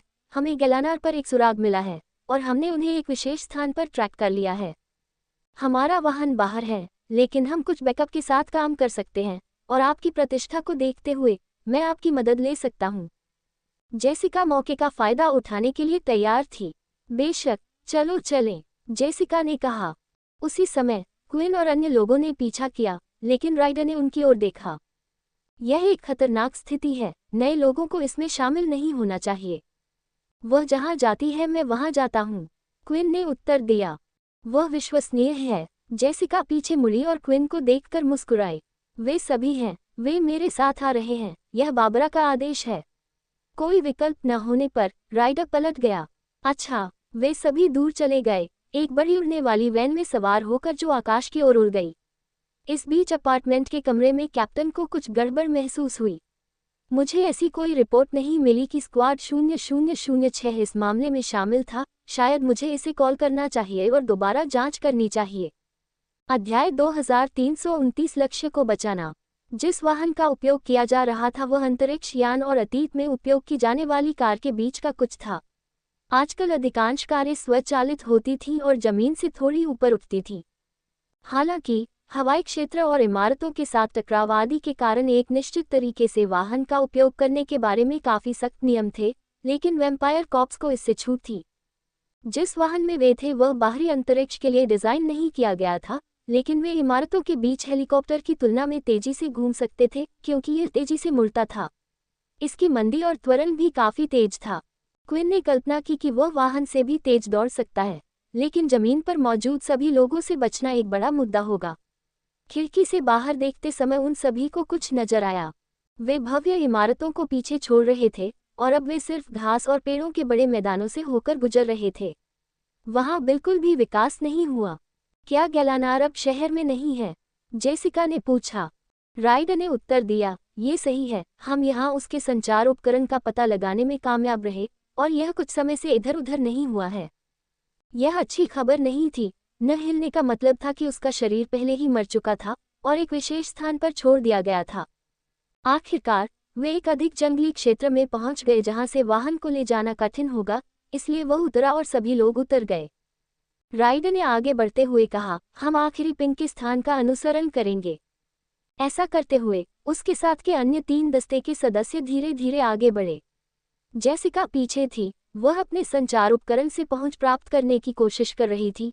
ये देख रही थी कि क्या आधार से कोई अपडेट हुआ है, लेकिन कुछ भी काम नहीं कर रहा था। पूरी चीज़ अस्त व्यस्त थी क्योंकि स्क्रीन हर बार धुंधली हो जाती थी। उसने उसे दबाया। यह अजीब है, क्या ये चीज़ टूटी हुई है? जेसिका ने पूछा। क्या ये काम नहीं कर रहा है? क्विन ने तुरंत अपनी कोशिश की, लेकिन उसका भी वही काम हो रहा था। मेरा भी काम नहीं कर रहा है। राइडर ने पीछे से उनकी बातें सुनते हुए कहा, यह एक मजबूत चुंबकीय क्षेत्र होगा या शायद कोई जंगली जानवर भी होगा जिसके पास कुछ शक्तियां हैं जो इसे बाधित कर रही हैं। हमारा भी काम नहीं कर रहा है। जेसिका ने उत्तर स्वीकार कर लिया था, लेकिन क्विन के हर किसी से सावधान रहने के कारण उसे ये थोड़ा अजीब लग रहा था। यदि किसी प्रकार का चुंबकीय क्षेत्र उनके संचार उपकरणों में हस्तक्षेप कर रहा था, तो वे गैलानार के उपकरण पर स्थान प्राप्त करने में कैसे कामयाब रहे? इसका कोई मतलब नहीं बन रहा था। एक कदम पीछे हटते हुए क्विन ने हिकेल और एडवर्ड दोनों को संकेत दिए। ज्यादातर लोग वैसे भी उन दोनों पर ध्यान नहीं दे रहे थे, लेकिन वे जल्द ही आगे बढ़ गए, ये देखने के लिए कि वहां कुछ सामान्य था या नहीं। क्षेत्र का निरीक्षण करते रहे। समूह जंगल में गहराई तक चलता रहा और बाद में ही उसने देखा कि हिकेल और एडवर्ड गायब हो गए थे। जहां वे गए थे, क्या वे खो गए? वह कब था? जेसिका ने पूछा। चिंता मत करो, उन्होंने सोचा कि वे ज्यादा मदद नहीं करेंगे और वाहन की ओर वापस चले गए। वे वहां हमारा इंतजार करेंगे, क्विन ने उत्तर दिया। समूह तब तक जारी रहा जब तक कि राइडर अंततः अपने रास्ते पर नहीं रुक गया और अन्य लोगों ने भी ऐसा ही किया। वह ठीक सामने है, राइडर ने कहा। जब उसकी नज़र एक पेड़ पर पड़ी तो उसकी आवाज़ थोड़ी रुंध गई, क्योंकि वहां गैलानार था। उसे किसी प्रकार की कठोर धातु से अपने हाथों से पेड़ पर लटका दिया गया था। पेड़ से खून टपक रहा था, उसकी कमीज फट गई थी और उसके पूरे शरीर पर खरोंचें थीं। लेकिन आखिरकार एक चीज जो क्विन को तुरंत नजर आए, वह थी उसकी छाती। वहां 2 पंखों वाली एक आंख का अंकन उत्कीर्ण था। ऐसा लग रहा था जैसे इसे किसी पिशाच के नाखून से खींचा गया हो। क्या वह मर गया है? क्विन ने सोचा। वह जिस स्थिति में था, उसे देखते हुए ये कोई आश्चर्य की बात नहीं होगी, लेकिन वह नहीं था। उसे उससे हल्की सी दिल की धड़कन महसूस हो रही थी। हालांकि ये स्पष्ट रूप से इमोटुई से जुड़े किसी व्यक्ति का काम है। माकंग वहां थी, तो ये हमेशा से वही था, लेकिन गैलानार को एक लक्ष्य बनाया गया था। क्यों? क्विन ने सोचा। जेसिका अपने दोस्त को देखकर दूसरों को पीछे धकेलते हुए आगे भाग गई। हमें उसे नीचे उतारना होगा और तुरंत अस्पताल ले जाना होगा, और फिर उन कमीनों को ढूंढना होगा जिन्होंने ये किया, जेसिका ने कहा। वो तब तक दौड़ती रही जब तक कि वह उसके ठीक नीचे नहीं आ गई, लेकिन जब उसका पैर एक निश्चित क्षेत्र पर पड़ा तो उसके नीचे रोशनी हो गई और उसे लगा कि उसका पूरा शरीर जम गया है। क्या हो रहा है? मैं हिल क्यों नहीं सकता? जेसिका ने पूछा।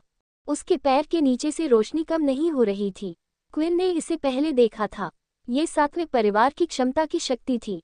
वे छिपे हुए जाल बना सकते हैं जो आपको एक निश्चित समय तक अपनी जगह पर रोके रखेंगे। तो यह उसे इतनी देर तक क्यों पकड़ रहा था? क्विन के पास केवल एक ही उत्तर था। जाल किसी और ने नहीं बल्कि मैग्नस ने बनाया होगा। रापिडी अल्फा न्यू कॉम।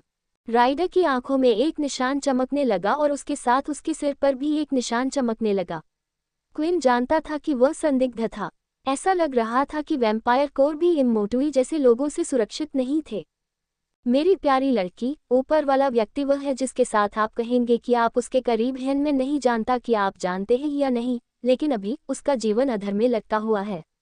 उसका शरीर इस स्थिति में नहीं है कि वह ठीक से ठीक होने के लिए रक्त ले सके। उसके अंदरूनी हिस्से पहले ही नष्ट हो चुके हैं और वह एक धागे से लटका हुआ है। जब तक आप उसे अस्पताल ले जाएंगे वह मर जाएगा। लेकिन इसीलिए मैंने तुम्हें एक विकल्प देने का फैसला किया है। तुम देखो, मैं उसे बचा सकता हूँ।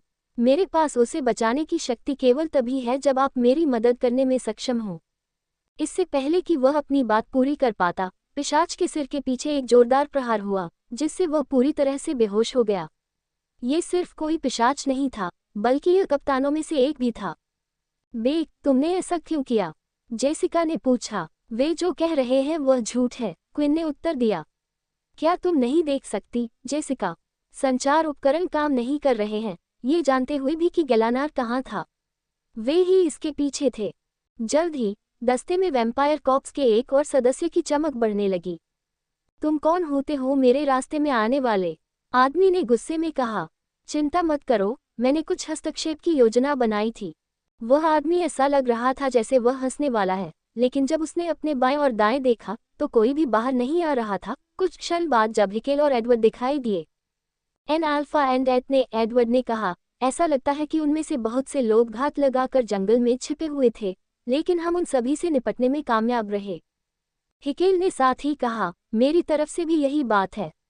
यह अच्छी बात है कि आप ये पता लगाने में कामयाब रहे कि यह पूरी चीज एक जाल थी। बेक, ऐसा लग रहा था मानो वह आदमी कुछ पूछना चाहता हो या कुछ कहना चाहता हो, लेकिन इससे पहले कि वह कह पाता, क्विन आगे बढ़ी और उसके जबड़े के निचले हिस्से पर प्रहार किया, जिससे वह टूट गया और ऊपरी जबड़े से टकराकर वह बेहोश हो गया।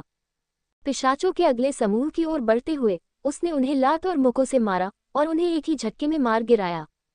मैं तुम्हें उसके दिमाग में नहीं जाने दूंगा।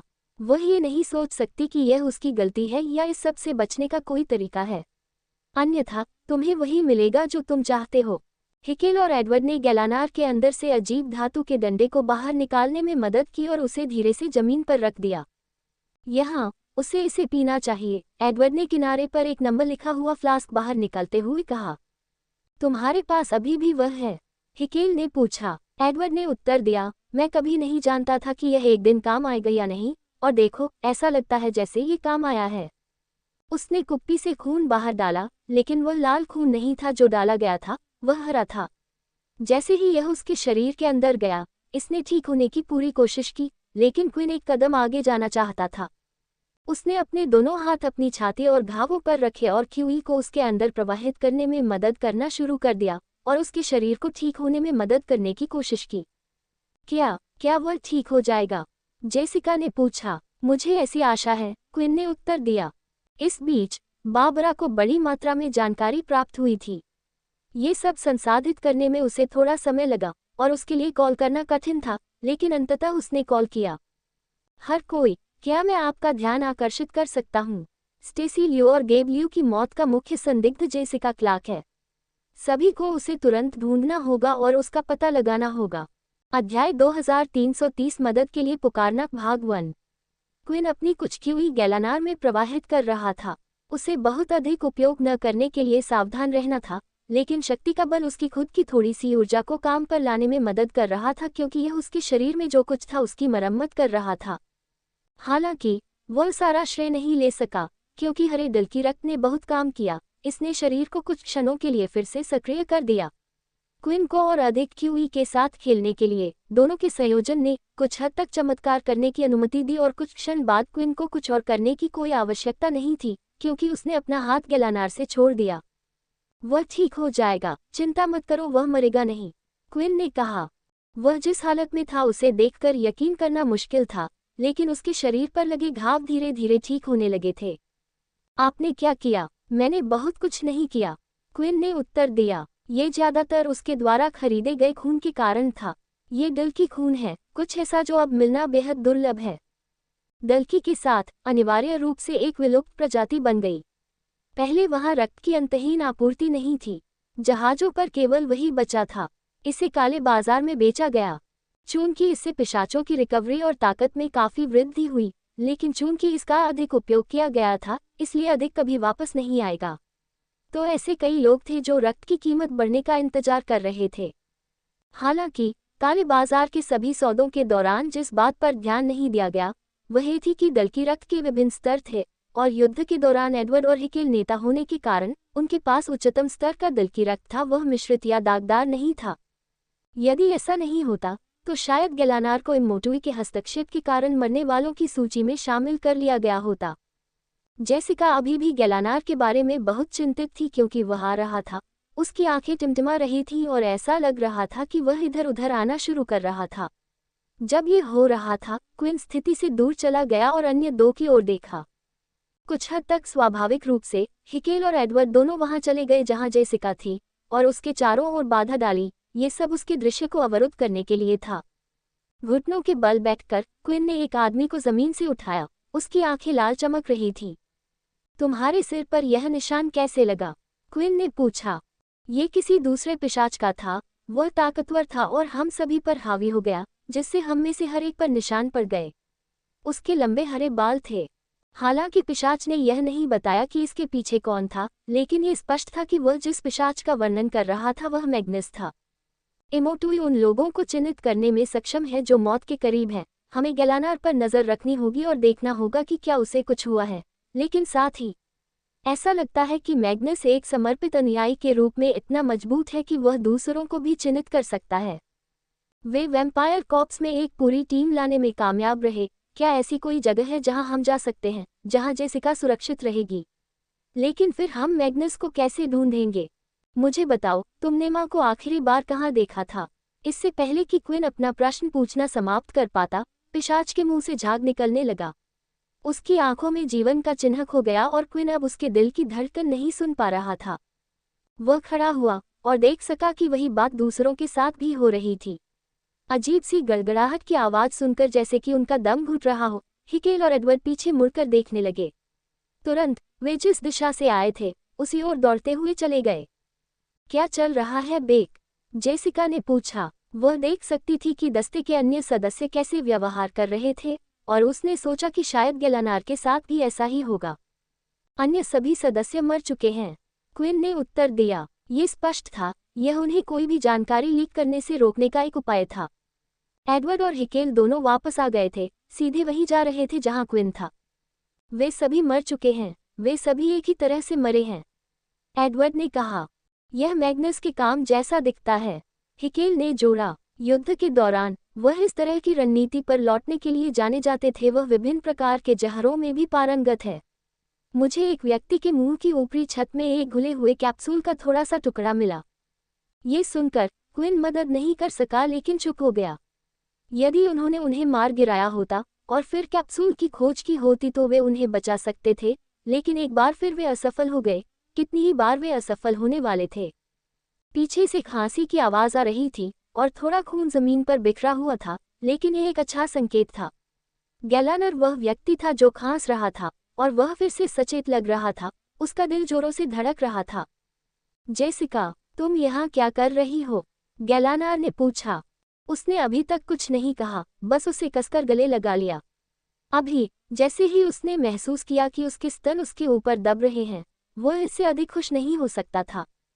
आह, यह अच्छा है। आपको मेरी सराहना करने के लिए बस इतना ही करना पड़ा कि मैं लगभग मर जाऊं, गेलानर ने कहा। अन्य लोगों ने चलना शुरू कर दिया और गेलानर को कुछ हद तक स्थिति का अंदाजा हो गया। मुझे बचाने के लिए आप सभी का धन्यवाद। मुझे नहीं पता कि मैं कहाँ हूँ, लेकिन मुझे याद है कि यहाँ पहुँचने से ठीक पहले क्या हुआ था।